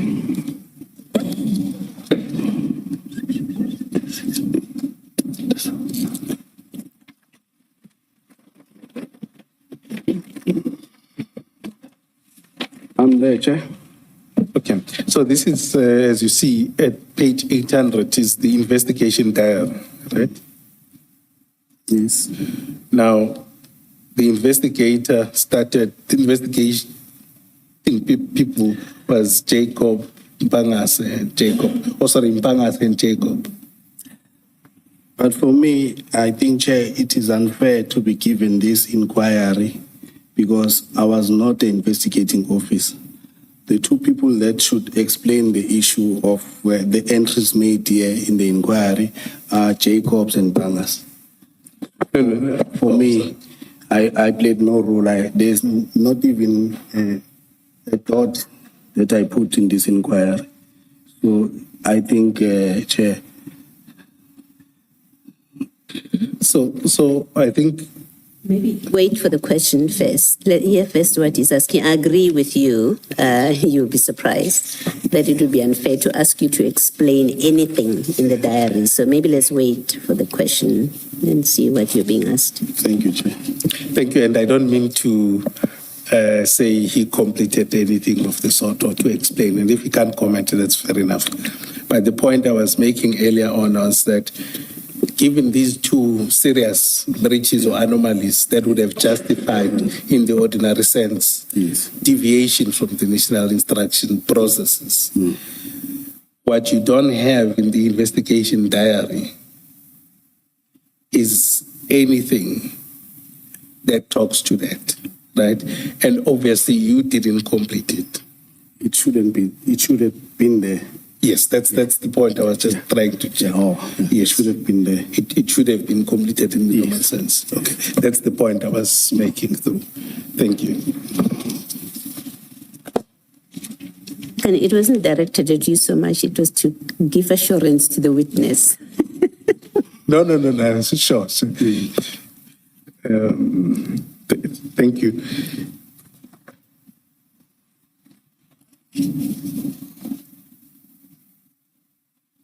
Then I'll move over with speed as well on the issue of so you count the exhibits, right? And obviously I'm not going to settle you with weighing and averaging the cocaine and all of this. It's not your area. But I want us to then just briefly talk about the decision to move to Potchefstroom. Yes. Right? Now, if I understood you, right, you were not involved in that decision. I was not involved at all. All right. And were you familiar with the offices and storage space in Potchefstroom? I didn't even know that there is a storage place in Potchefstroom. It was the first time hearing it, that there's a walk-in safe in Potchefstroom. Okay. So you, what did you assume? Did you assume it was offices? That's how your understanding was, that the exhibits were being taken to the offices. Can Colonel Jacob indicated that Brigadier Nyuswa said the exhibit will be taken to Potchefstroom in a walk-in safe. Yeah. And obviously, they are not in sealed bags at this point. Yes. They are still in those Canvas bags. canvas bags, right? So you took no issue with that.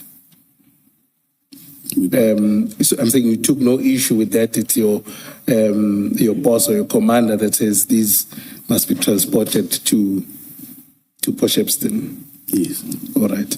And in your mind, did you not also there's an issue about whether they are nearer police stations and all of these things? Did you have that in your mind that maybe Potchefstroom is far? Maybe we can consider other spaces.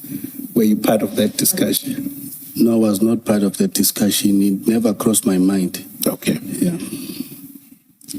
So then you then go to, I'll take you to your paragraph 14. I'll skip this. Yes.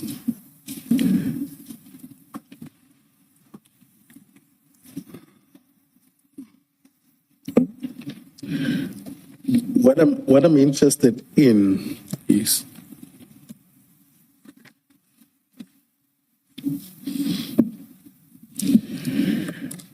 is you say when you, and I think it's common cause that then Warrant Officer Pangase took charge as Colonel Jacob left. Yes. He's my senior. He was an investigating officer. And Colonel Jacob handed over to him. Okay, so he's now in charge, but he's still your senior. Yes. And then you travel with him in the car. Yes. I was The two of you. Yes. Okay. From Ispingo. From Ispingo, yes. Yes. And Not being the two of us. One of the guys from the trekking team also jumped in with us. and who's that? I'm forgetting the surname, but I can try and get it for you. Okay, sure. Then in this discussion, now he's in charge. It's the whole thing I wanted to establish. Does he then brief you about the discussions, about why the exhibits are being stored there and all of this? What's the discussion around that? That's Remember- Nyuswa. I mean, Pangase. Remember that before Colonel Jacob departed, he told us that Brigadier Nyuswa said the exhibit will be taken to Potchefstroom for storage in a walk-in safe. Then I knew what's going to happen. Then when Pangase now was in charge, we waited for the escort. As soon as the escort arrived, Pangase briefed the escort to say that we've got drugs here, we need to load them in the vehicles, and we are escorting them to Potchefstroom. Okay. And the time between Ispingo and the departing, how long was that? The time between Isipingo, Yeah, now you're finishing and now you're leaving, and now you're departing to. Okay, maybe let me ask it differently. I know when you arrived there, what time did you leave to Potchefstroom? I'm not sure, Chair. I'll be lying if I say I stayed. Before lunch, after lunch, It was after lunch. after 2? Yes, after 2. It was after 2. Okay. All right. And the decision itself was taken before you, around what time? I don't You don't recall? Okay, that's fine. Then you arrive at Potchefstroom DPCI offices, right? Yes. My interest is when you arrive there, you met General Sinona and Brigadier Nyuswa, Yes. the acting unit commander of Potchefstroom, and other members, Yes. right? And the way I read this is that you arrived at the same time. Yes. And was General Sinona traveling with Brigadier Nyuswa, or they came in separate cars? They were traveling together. Okay. And where did they park? They parked on the parking lots at Potchefstroom Organized Crime parkings there. Outside the office, there are parkings there. Okay. I'll just ask. I do need to be pedantic on this point. Just one question around it.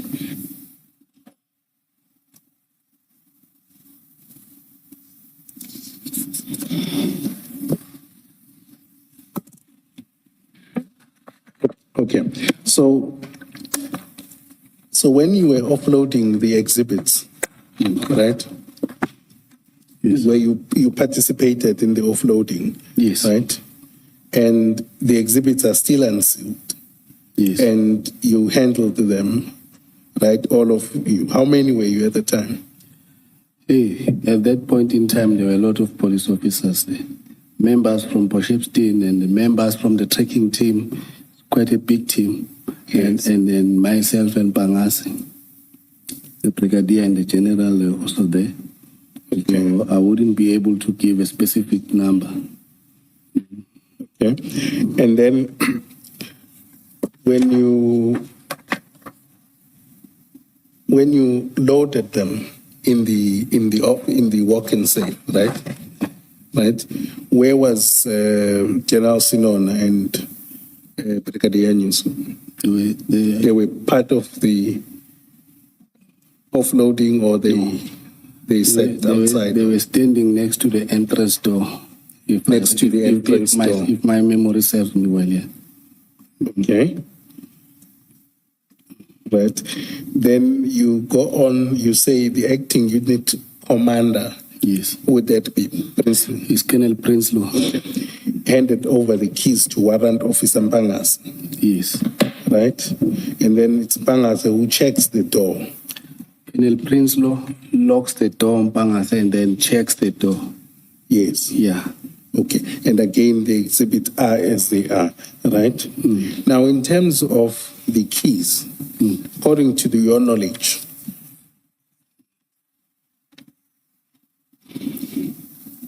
was it appropriate?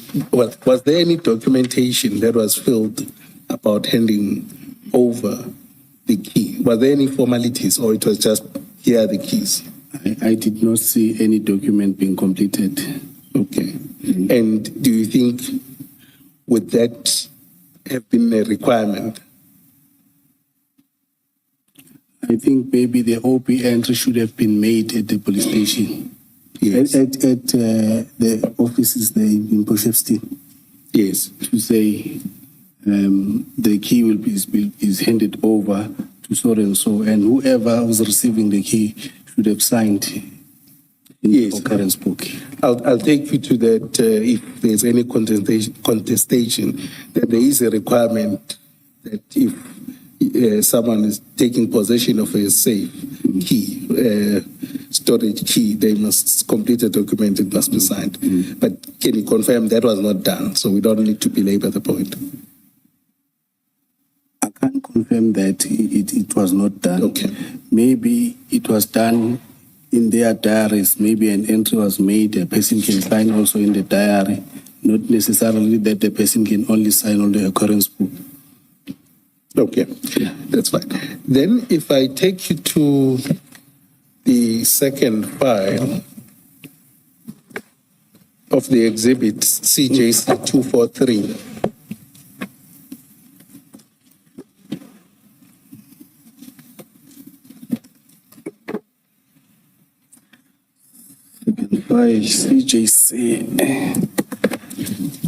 CJC 243, page 584.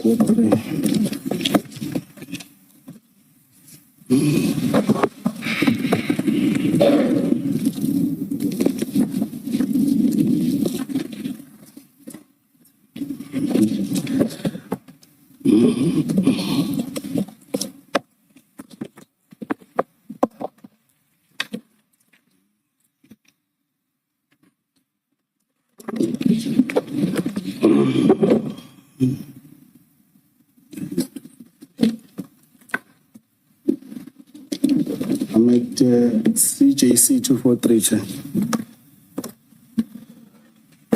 Yes, but at page 584.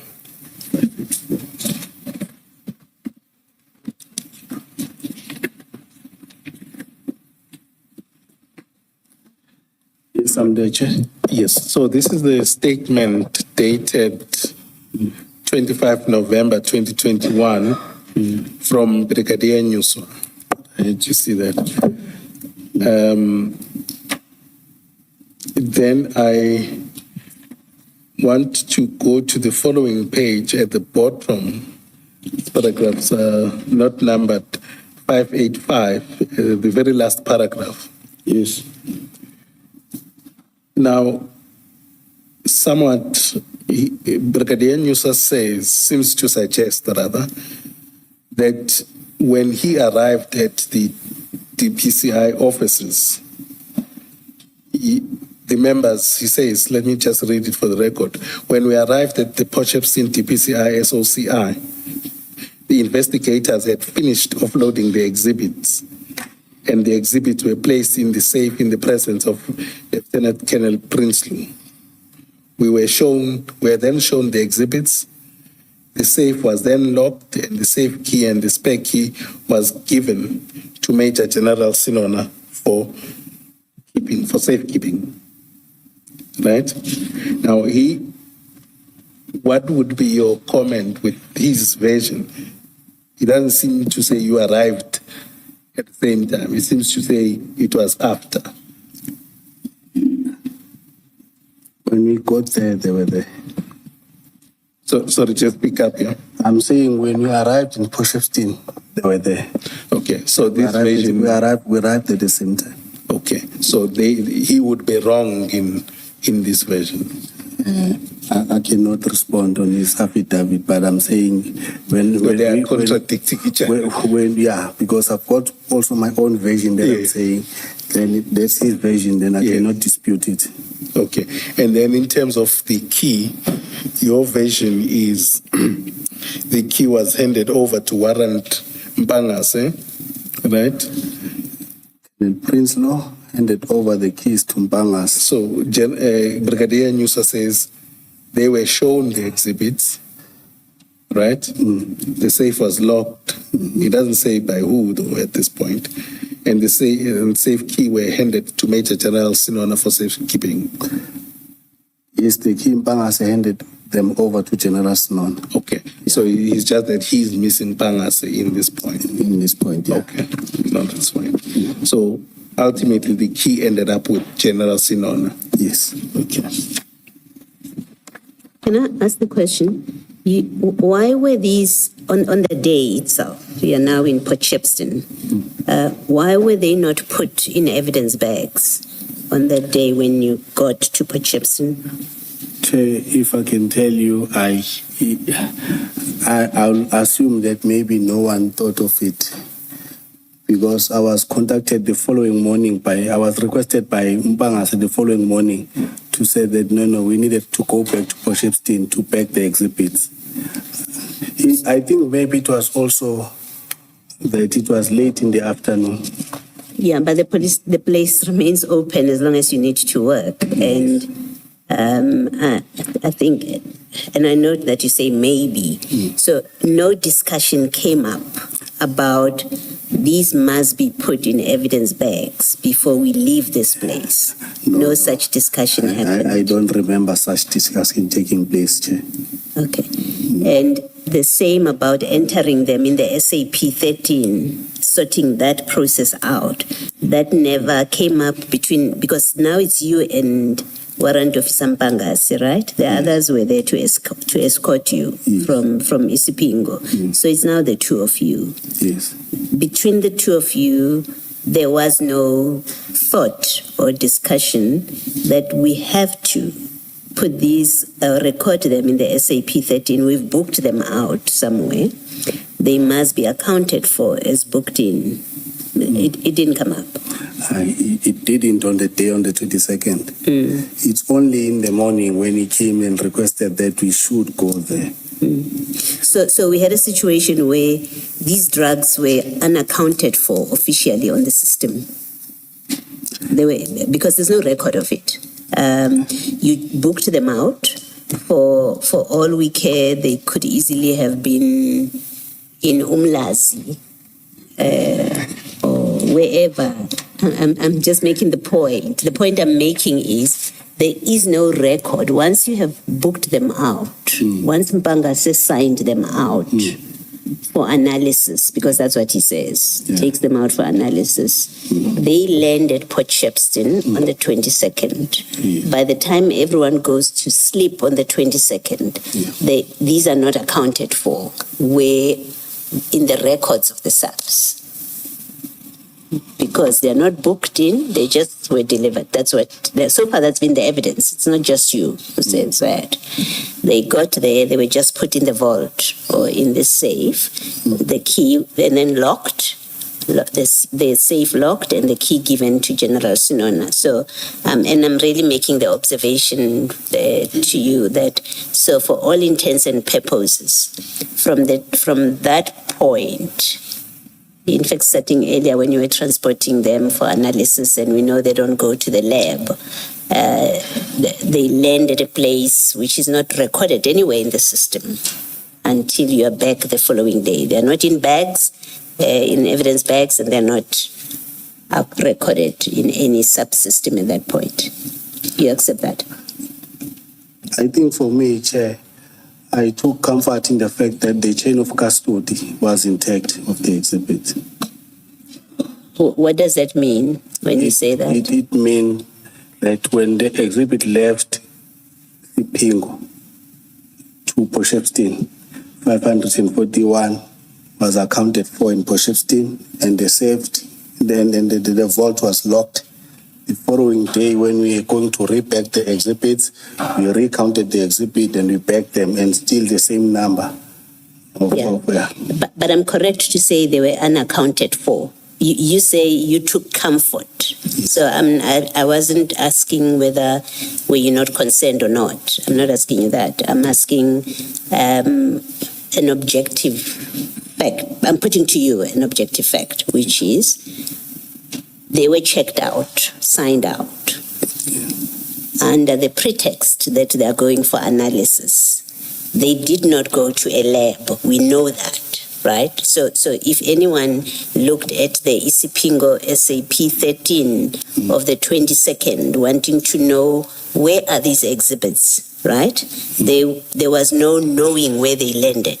All from that SAP 13. Yes. There was no knowing. Yeah. Until you came back on the 23rd, and then you started recording and doing. In fact, you then put them in bags. That would be the 24th, Chair. Okay. No, you returned on the 23rd. We returned on the 23rd. Yes. We put all the exhibit in the forensic bags. Okay. Then we left again. So they were still not recorded in the system. Then on the 24th, Mpangasa informed me that he was advised by Kenneth Jacob to go to Poshepstein, take samples, and then book the exhibit at the SAP in Poshepstein. So he took samples even before he booked them. Is that what it means? Yes. So samples, so they were tampered with, yes, on the instruction of Jacob to say to Mpangase, take samples. So they were tampered with to take samples so that the samples can be taken to the lab. And when I say tampered with, I'm not saying it in a negative way. I'm not. I see you're smiling and you're preparing to correct me. I'm not saying it in a negative way. I'm saying you've got these bricks that are sitting in a room in the vault. Yes. And all that has happened is they've been now on the 23rd put in evidence bags, Yes. right? Now we know you did that on the 23rd. Yes. But there's no recorder of what's in that vault that relates to these exhibits, right? Until the 24th, when you go back. You say to us, Mpangase came to you and say, I have an instruction to go and take samples and then enter this in the SAP 13. So samples are being taken from from bricks from exhibits that are not yet entered on the system of the SAPs. It's that which I'm trying to clarify in my head. That's correct. Am I correct in that description? We normally take samples, Chair. We take samples, we use presumptive test to test samples. So Bangase was briefed as to how we must take the samples. That is why when we got to Potchefstroom, he was the one taking samples. Yes. The issue, I'm not taking issue, at least for my conversation with you. Yeah. I'm not taking issue with the fact that samples were taken. That's not the emphasis. The emphasis is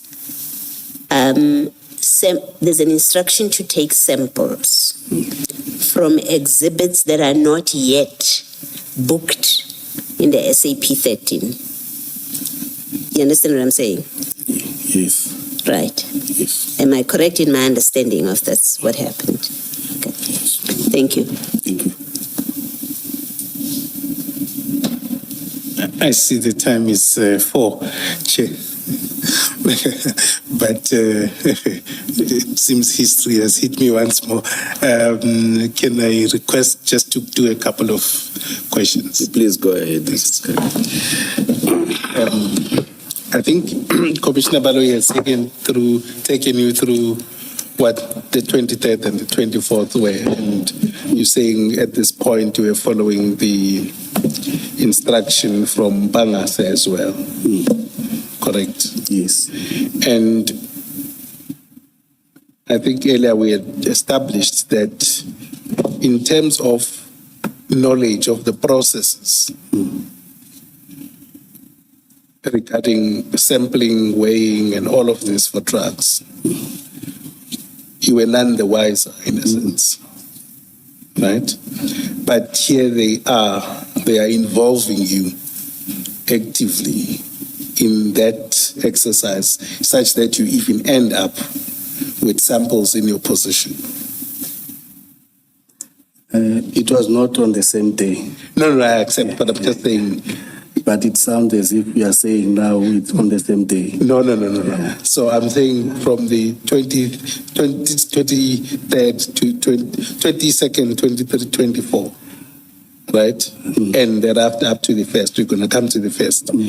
At that time, in terms of what was supposed to be happening process-wise in dealing with narcotics or drugs, you were none the wiser. It was not your field. You had no, that's why that's why you didn't object to many of the things that went wrong. I'm listening, Chair. Sorry? I'm following you, Chair. Yes. Would I be correct, or you knew what was going on, but you just looked the other way? No, I didn't know. You didn't. And did you not worry that you are handling exhibits, samples rather, for me, that you then are in your custody in a sense, and then they are given to you, and then you have to give them to Jacobs the following day? I did not take samples. I was present in the vault when the samples were taken. Then the issue of handling samples, it's not a problem. You know, in our daily duties, if people are going to FSL to hand in exhibits, they can just give you the packet to hand in the exhibit on their behalf. So for me, handling the samples is not wrong. To pass it on to another person, it is not wrong. Okay, so would you say that was in line with the law? What, handling? Yeah, I'm saying let's go to paragraph 19. My example of your paragraph 19. statement. Paragraph 19.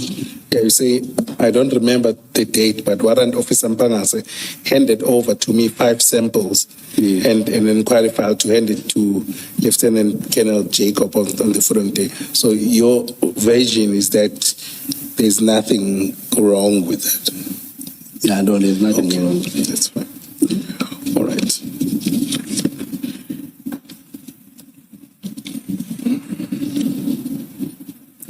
And I think when you went on the 23rd and 24th, when you went to Sinona's office to get the key, you didn't go up to his office. I didn't go up. I was driving. I was parked on the road with Warrant Officer Kumete. It's only Mpangase who went up to fetch the key and came back to us. Sure. Okay. Then the other issue is then when Jacobs come back, right? Before you go to Colonel Jacob coming back, on the 23rd, all you do is you go to put the exhibits in evidence bags. Yes. And nothing more. Nothing more. No recorder. No recorder. Nothing. And then you go back on the 24th. Yes. Now Mpangase is saying he got instruction to go and book the exhibit at the SAP-13 in Potchefstroom and further take samples. Okay. Yes. So can you just explain what in fact happens with booking the exhibits in the SAP-13? Explain that process that day, what happened on the 24th. On the 24th, we left Potchefstroom organized crime to Potchefstroom SAPS. On arrival at the CSC, myself, Warrant Officer Kumete and Warrant Officer Mkomo, we stood on this side of the counter. Warrant Officer Mpangase went and spoke to the SAP-13 clerk, and then they completed the register. And then he came back to us, he told us that he's done. So the SAP clerk did not see the exhibits. So the SAP-13 was completed with the SAP-13 clerk without seeing the exhibits. Yes, he did not see the exhibit because we can't even say maybe he went back because we left Potchefstroom with the key to Durban. So he did not see it, but he signed for them. Yeah. And maybe just so that I understand, so Isipingo 1, right? We have seen that what is recorded is each bag and the details of each bag and what is in the bag, right? That's what happened with the Isipingo 1. So with the Potchefstroom 1, the SAP-13, on what basis was it completed by with the SAP-13 clerk if he doesn't have the exhibits and therefore he doesn't have the evidence bags and the evidence bag numbers? He doesn't have those details. How does he complete? Warrant Officer Mpangase went with the list of all the exhibit bag numbers, and then he completed the SAP-13. I did not have sights of the SAP-13, but I know that he said he booked them in and out. Okay, so you didn't see what he did? I did not see. I did not see. On that one, but you confirm that the clerk did not see the exhibits? I can confirm that the clerk did not see because from Potchefstroom SAPS, we went back to Potchefstroom organized crime where we dropped off Mkomo. Then we went straight to provincial office in Durban where Mpangase went and handed over the key. And that's not how it's properly done. If it's done properly, that's not how to do it. The SAP-13 clerk should have demanded to see the exhibit. Yes. Yeah, but she didn't. Thank you. Yeah. Thank you.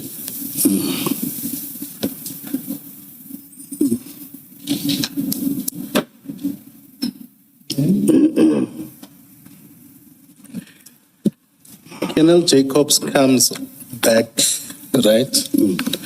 And do you and Warrant Officer Mpangase brief him when he comes back? He was supposed to be briefed by the investigating officer. I did not brief him. Okay. And then you say then at your paragraph 19, On 1 July 2021, I was requested by Colonel Jacob to go with him and Warrant Officer Mpangas to the depot Yes. to unpack the container. And then you went there, right, did the count. Can you just explain to me what was your role at the CHC depot on the 1st of July? The 1st of July, we got there. There was a person, I don't know whether he's a clearing agent or he came with the packing list, and there were also laborers there. So the container was opened. The laborers, they moved the bags. We inspected the container. We confirmed that the packing list corresponds with the number of bags. And then Colonel Jacob handed over to that person that was with us there. So what would have been your role? What's significant for you about that and yourself? And what roles did you play there? I was just accompanying them to go there. What was the purpose of you going there to count the bags? Not necessarily counting, Chair. Sorry, say that? We were not going there for only counting the bags. We were still conducting a further inspection to see did we not miss anything on the day. Yes. Well, you see, the thing is, you say in your statement, which is exactly what Colonel Jacob wrote in his own statement. You say, we conducted a count. We went to do an unpack on the container. We proceeded there. We conducted a count of that number of bags of animal feed. This corresponded with a packing list, and then we released the container. So on your most recent statement, where you speak about this, you account for counting the bags, nothing more. You don't say we went there to investigate for further investigation. In fact, let me use your language. You don't, and him as well. He doesn't say in his statement, we went back for further investigation and this is what we did when we got there. He says, we went back to do a count to verify that the number of bags corresponds with the packing list. Now, I don't understand why that is your problem, that the number of bags correspond with the packing list. What does that have to do with you? SAPS. When I say you, SAPS.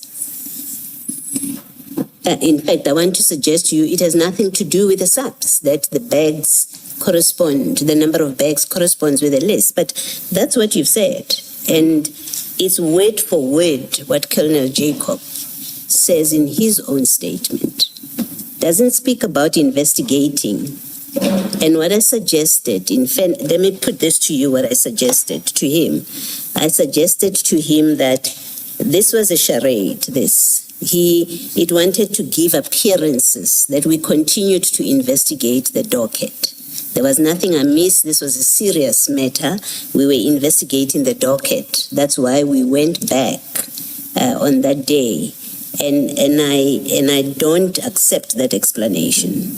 And I want to put it to you as well, that you may have been unwittingly or unknowingly participating in I think there is stronger language for my saying this doesn't make sense, and I'm going to use that stronger language, that you may in fact unknowingly have been participating in appearances of an investigation, because it just does not make sense that the SAPS will take 3 people, a senior colonel, 2 warrant officers, one of whom this is not his everyday job, go to a container, open, count the bags, and we must go with what you say in your statement. You went there, you counted the bags, and you said, bye-bye. We must go with your explanation. So it doesn't make sense. There is another reason why this happened. Otherwise, you are wasteful of SAP time and resources in circumstances where there is serious crime to be investigated in the country, then you are completely irresponsible, all of you, to use time to go and count bags to make sure it complies with the packing list. And in your favor, out of generosity for you, I want to say that was not the reason you went there. You went there for a more serious reason. The question is, what is that reason? And my suggestion is it's to create appearances of an investigation, because nothing else about this visit makes sense. I don't agree with that, Chairperson. You don't agree? Hence, the laborers were requested to come and assist unpack the container.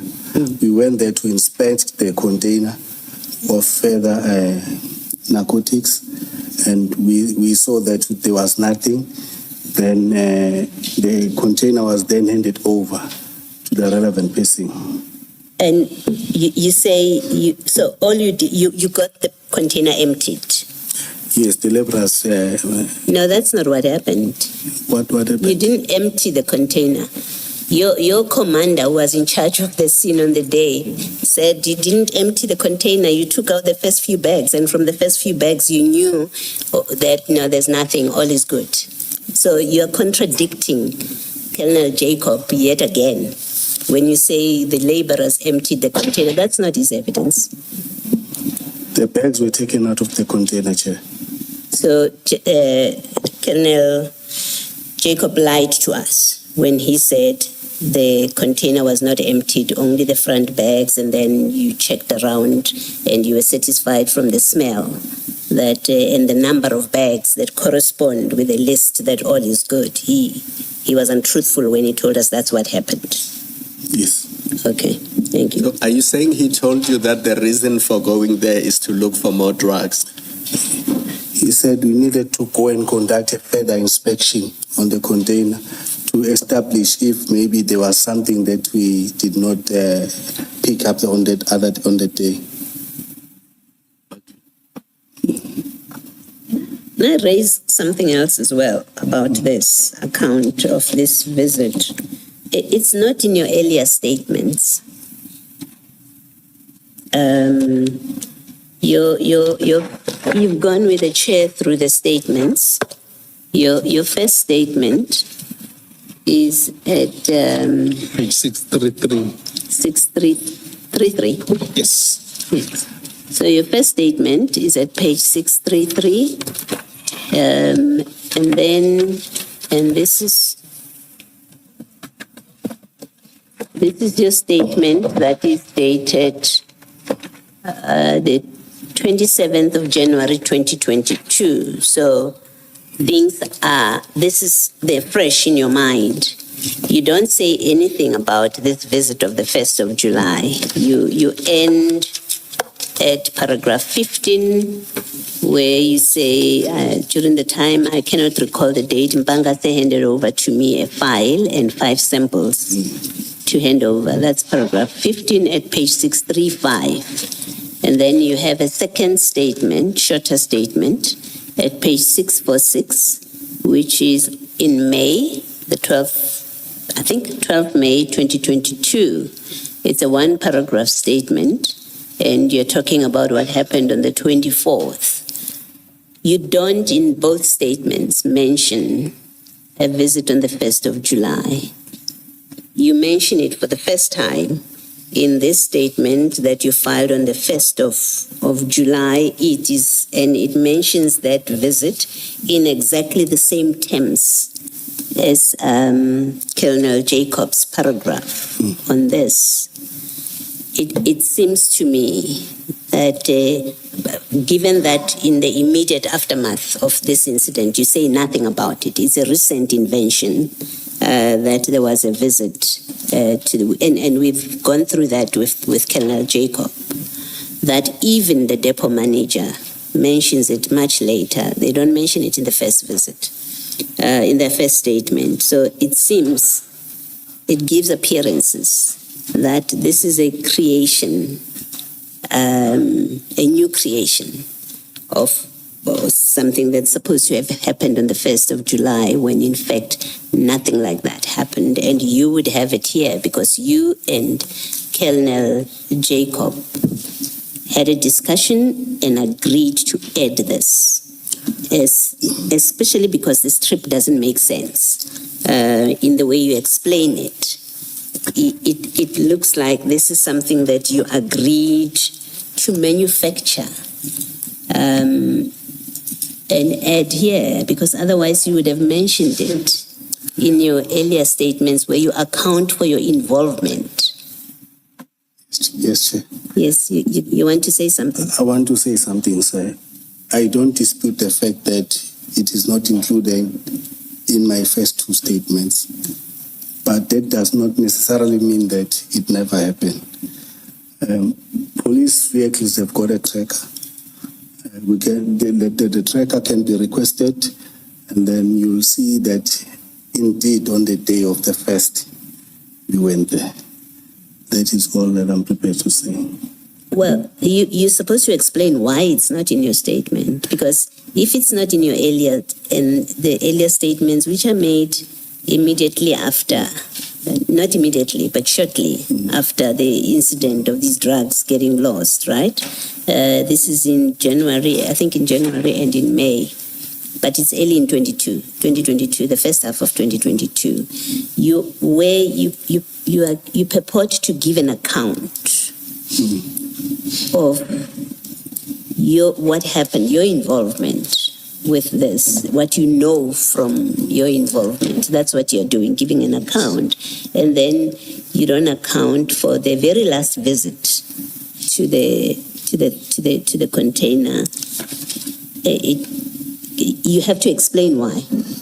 And the explanation has to be satisfactory so that we don't make anything amiss about why it's only appearing for the first time on the 1st of June. I would say, Chair, it's an omission from my part, but the person at the depot can also confirm that indeed members came to inspect the container. Well, the problem with the person at the depot is her first statement, like yours, says nothing about this visit. And it is only in a clarification statement that she says there were Hawks members here, and it's problematic as well for that reason that, in fact, I think the suggestion that has been made is that, if I'm not mistaken, Ms. Silo will correct me, I think that statement was taken by, not by Colonel Jacob, Mashau. no? It was Mashau? Yes. Okay, yes. So the suggestion that has been made regarding that statement is, well, she seems also to have been reached out. Someone spoke to her and said, put in something in your new statement that we were there on the 1st of July, because there's no explanation why it's not in the first statement. That's a problem that this creates. I can see you understand? I understand that, Chair. Okay, thank you. But for confirmation, Chair, we can get the records of the vehicle. Okay, thank you. Mrs. Thank you, Chair. Just 3 questions I'm done.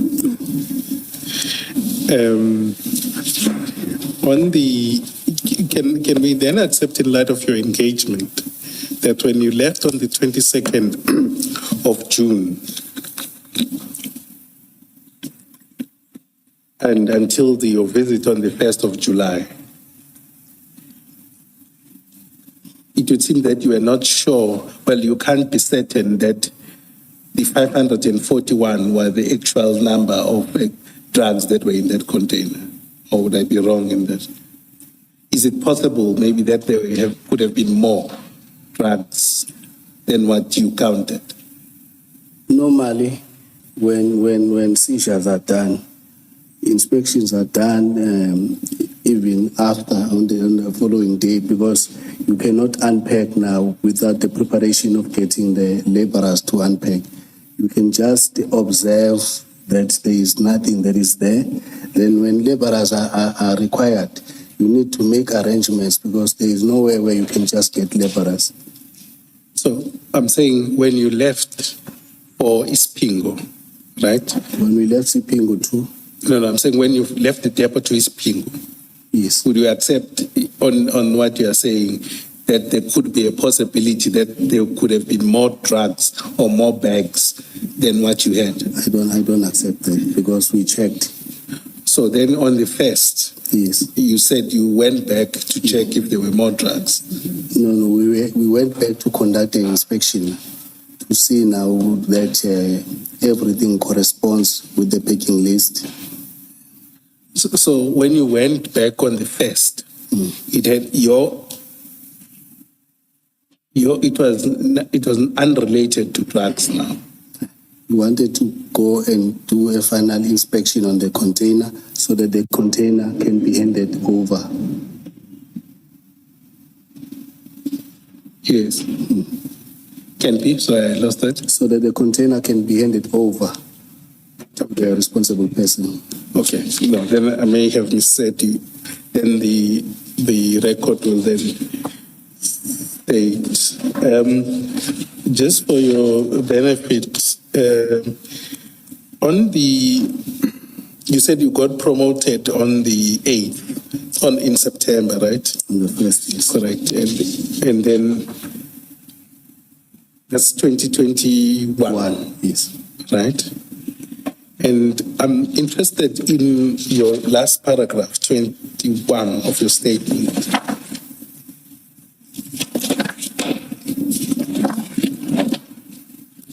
And I think you were trying to make a point. And maybe it's not important, but you're saying that at the time that the exhibits were stolen, you were not in the province of KwaZulu-Natal. I was sent by SAPS to attend the course in Paarl.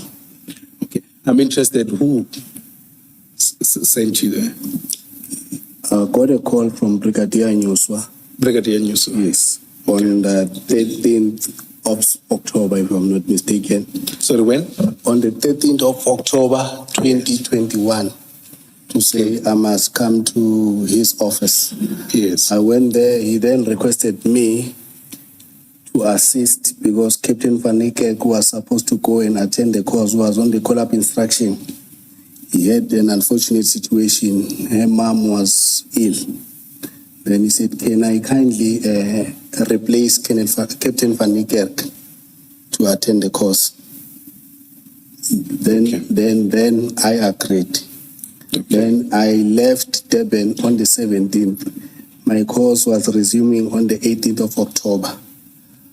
I came back to visit my family on the 29th of October and went back to Paarl on the 2nd of November up until I came back on the 3rd of December. Okay, thanks. And just before on my very last question, other than our engagement, is there anything that you would like to add in relation to your statement? Or just about these events? No, there's nothing. There's nothing. Okay, comfortable. Then, just on a different point that at least, to be fair to you, has come up is in your bundle, it should be CJC 251. It's a completely different point. CJC 251.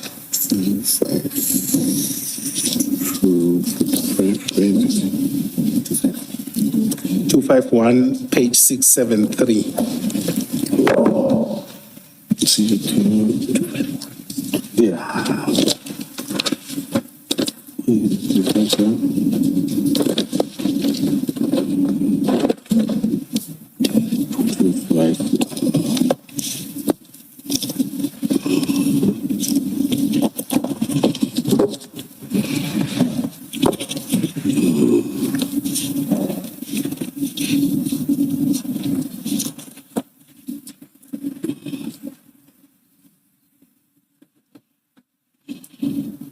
Are you there?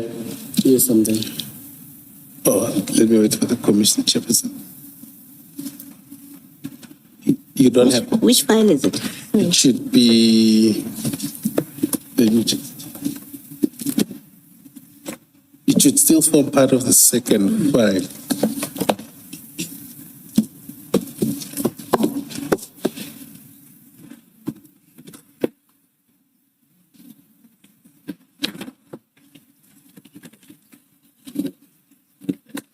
No, we don't have it. Not in two.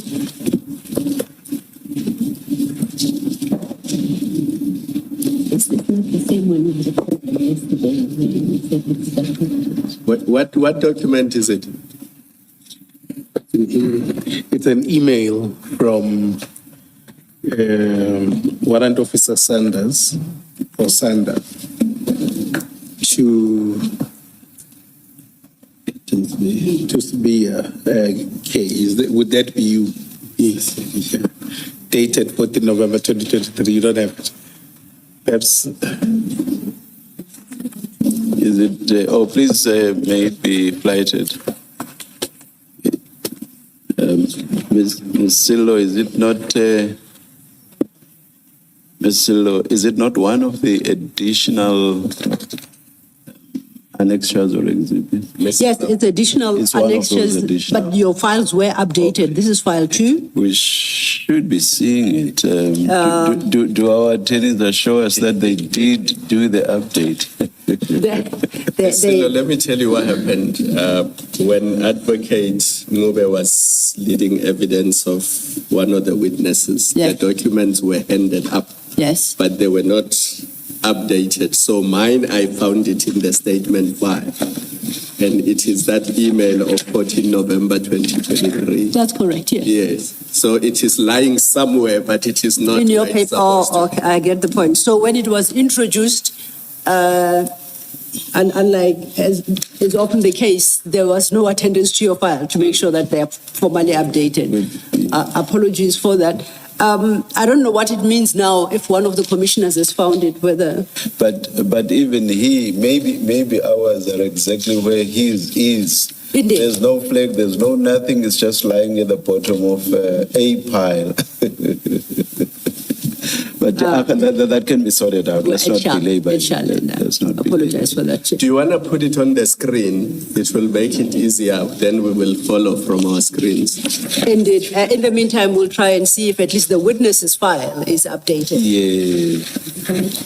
Because the witness's file has got this document, so it appears that fell through the cracks when it came to updating your files, for which we apologize to. Thank you, no problem. I think, Chair, we're also having some difficulty locating it. Perhaps can I request that for your purposes, I hand it to you again as a copy.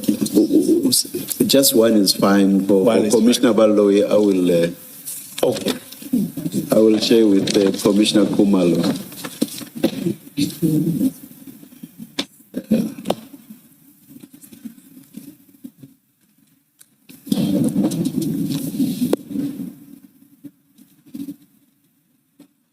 Yes, Mrs. Kakan. Thank you. You said that was your email. Yes. Okay. And you confirmed receiving that complaint from Yes, I did receive. Warrant Officer Sander. Yes, I confirmed. And what have you done about that? Have you taken any steps to resolve that complaint? Yes, when I received this email, I think I was acting on behalf of my commander, Lieutenant Colonel Kopasami, who, when he came back, I did a handing over and showed him the email. He indicated that he already drafted a report regarding this matter, this member that is being mentioned here. And then the report was sent to the provincial office. What I know is that this member was convicted. Oh, I see. Yes, he was convicted and he resigned from the service. Warrant Officer Yosta. And on your side, in terms of the report, did you receive the report and engage with the report? Please repeat your question. I'm saying, did you receive the report yourself? Remember, the complaint is to you. Normally in the mornings, we have our morning meetings where we discuss a whole lot of things. And this issue was one of because it did not concern only one member. It was concerning almost all the members in the team. We had a discussion about it, and Colonel Kopasami forwarded the report to the provincial office. I did not receive the report. He informed me verbally that the report was sent, and I know that the member was convicted and he resigned from the service. And Warrant Officer Sanda used to work very close with this member. He knows also that the member was also convicted.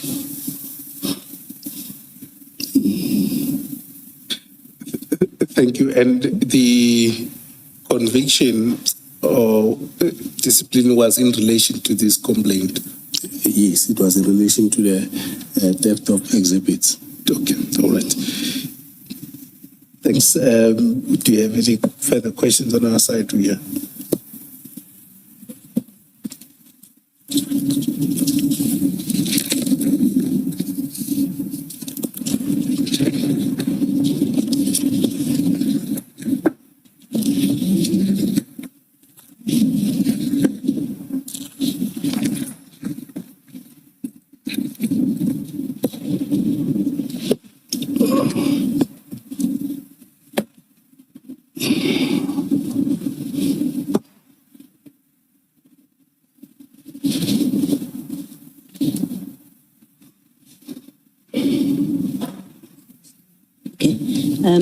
Colonel, I'm just trying to understand what is contained here and your response so that I understand what you're explaining. So this is sent to you. Yes. By Warrant Officer Sander. Yes, it was. It's a list of allegations that he's making. Yes. And he makes the allegations against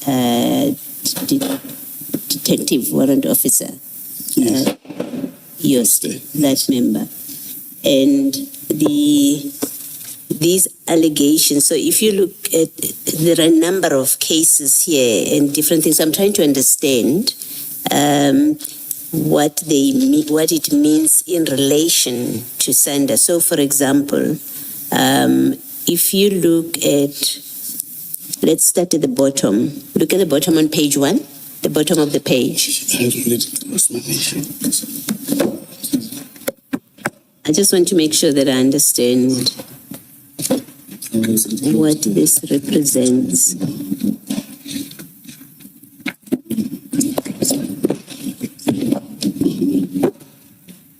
Yes, I'm on page 1, Chair.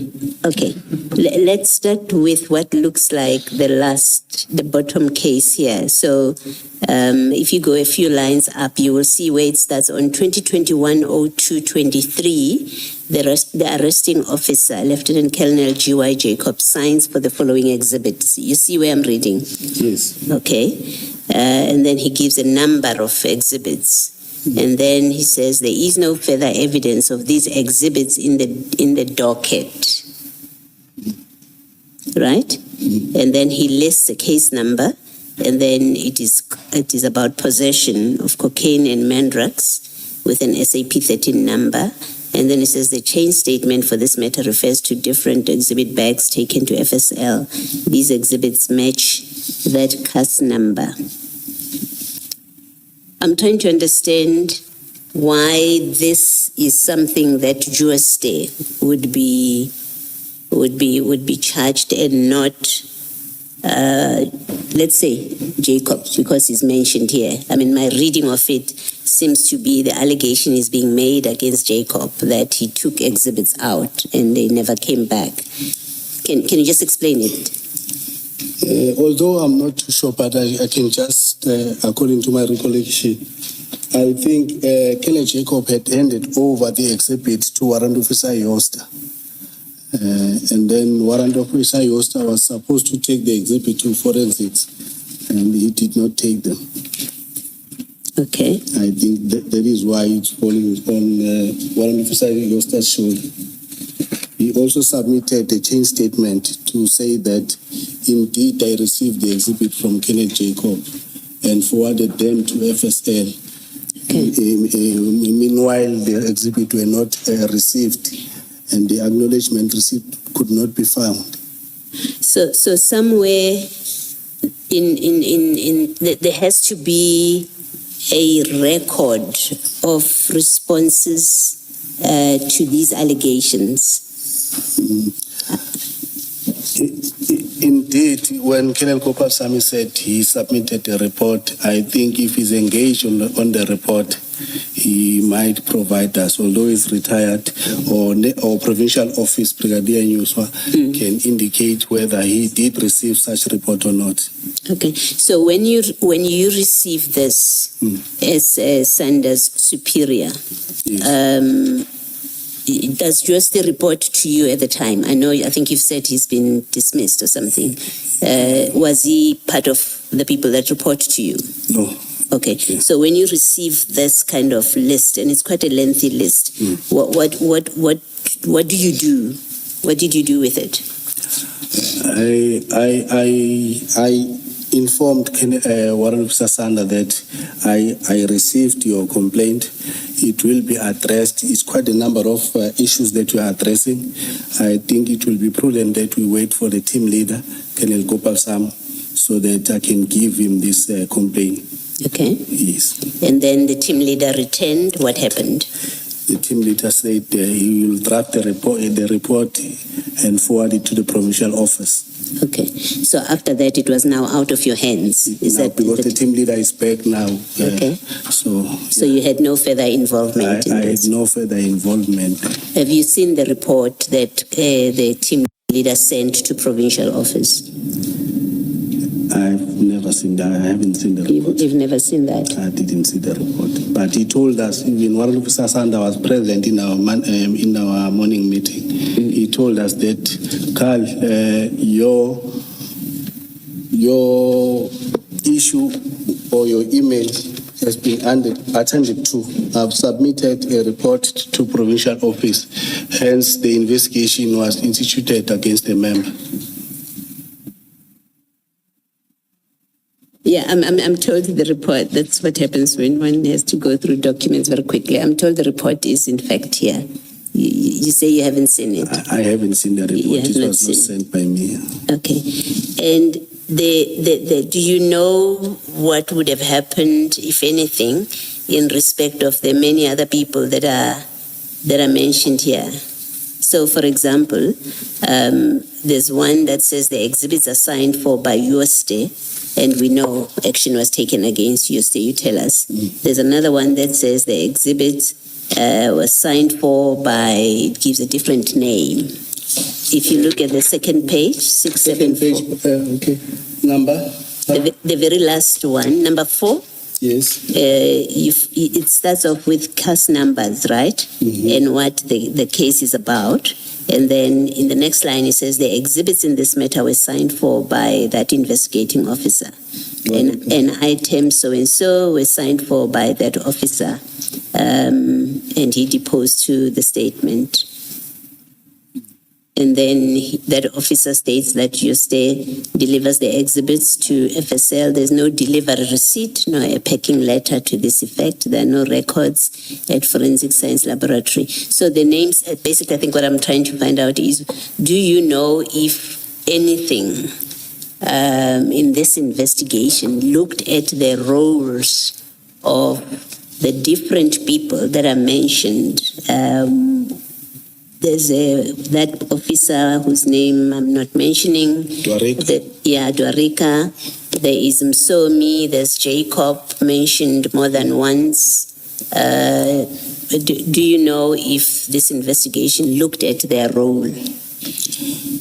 Chair, I think all these case numbers that were cited here, the report covered all the case numbers. That's what I was told. Okay. This is the report from the team leader. From Colonel Gopal Sam. To provincial office? Yes. Okay, so my question is, do you know if provincial office looked at the conduct, whether there's anything wrong with the conduct of the individuals that are mentioned here? You don't know? If my memory serves me well, I think all the members that are mentioned here Some of them, they just investigating this docket, but the person who was mischievous here, if I may say that, was that warrant officer. The others, you know for a fact that they were found to be innocent. You say it only if you know as a I fact. know. If you don't know, you don't know. You can say you don't know. I don't know, ma'am. Okay, thank you. Thank you, Chair. Thank you, Mr. Skankani. Maybe just to be fair to you, go to 676 there, still documents that follow. Because you were being asked about a report. Just to confirm that this is the report, the factual report dealing with the loss of exhibits. It should be 2 pages after the page where you were. Yes, and then Is it that one? remember, Chair, I said I've never seen the Okay, report. no, then that's but fine. It seems as if this is indeed the report. It looks like the one to me. That's why I thought, to be fair to you, just point it out to you. All right, thank you.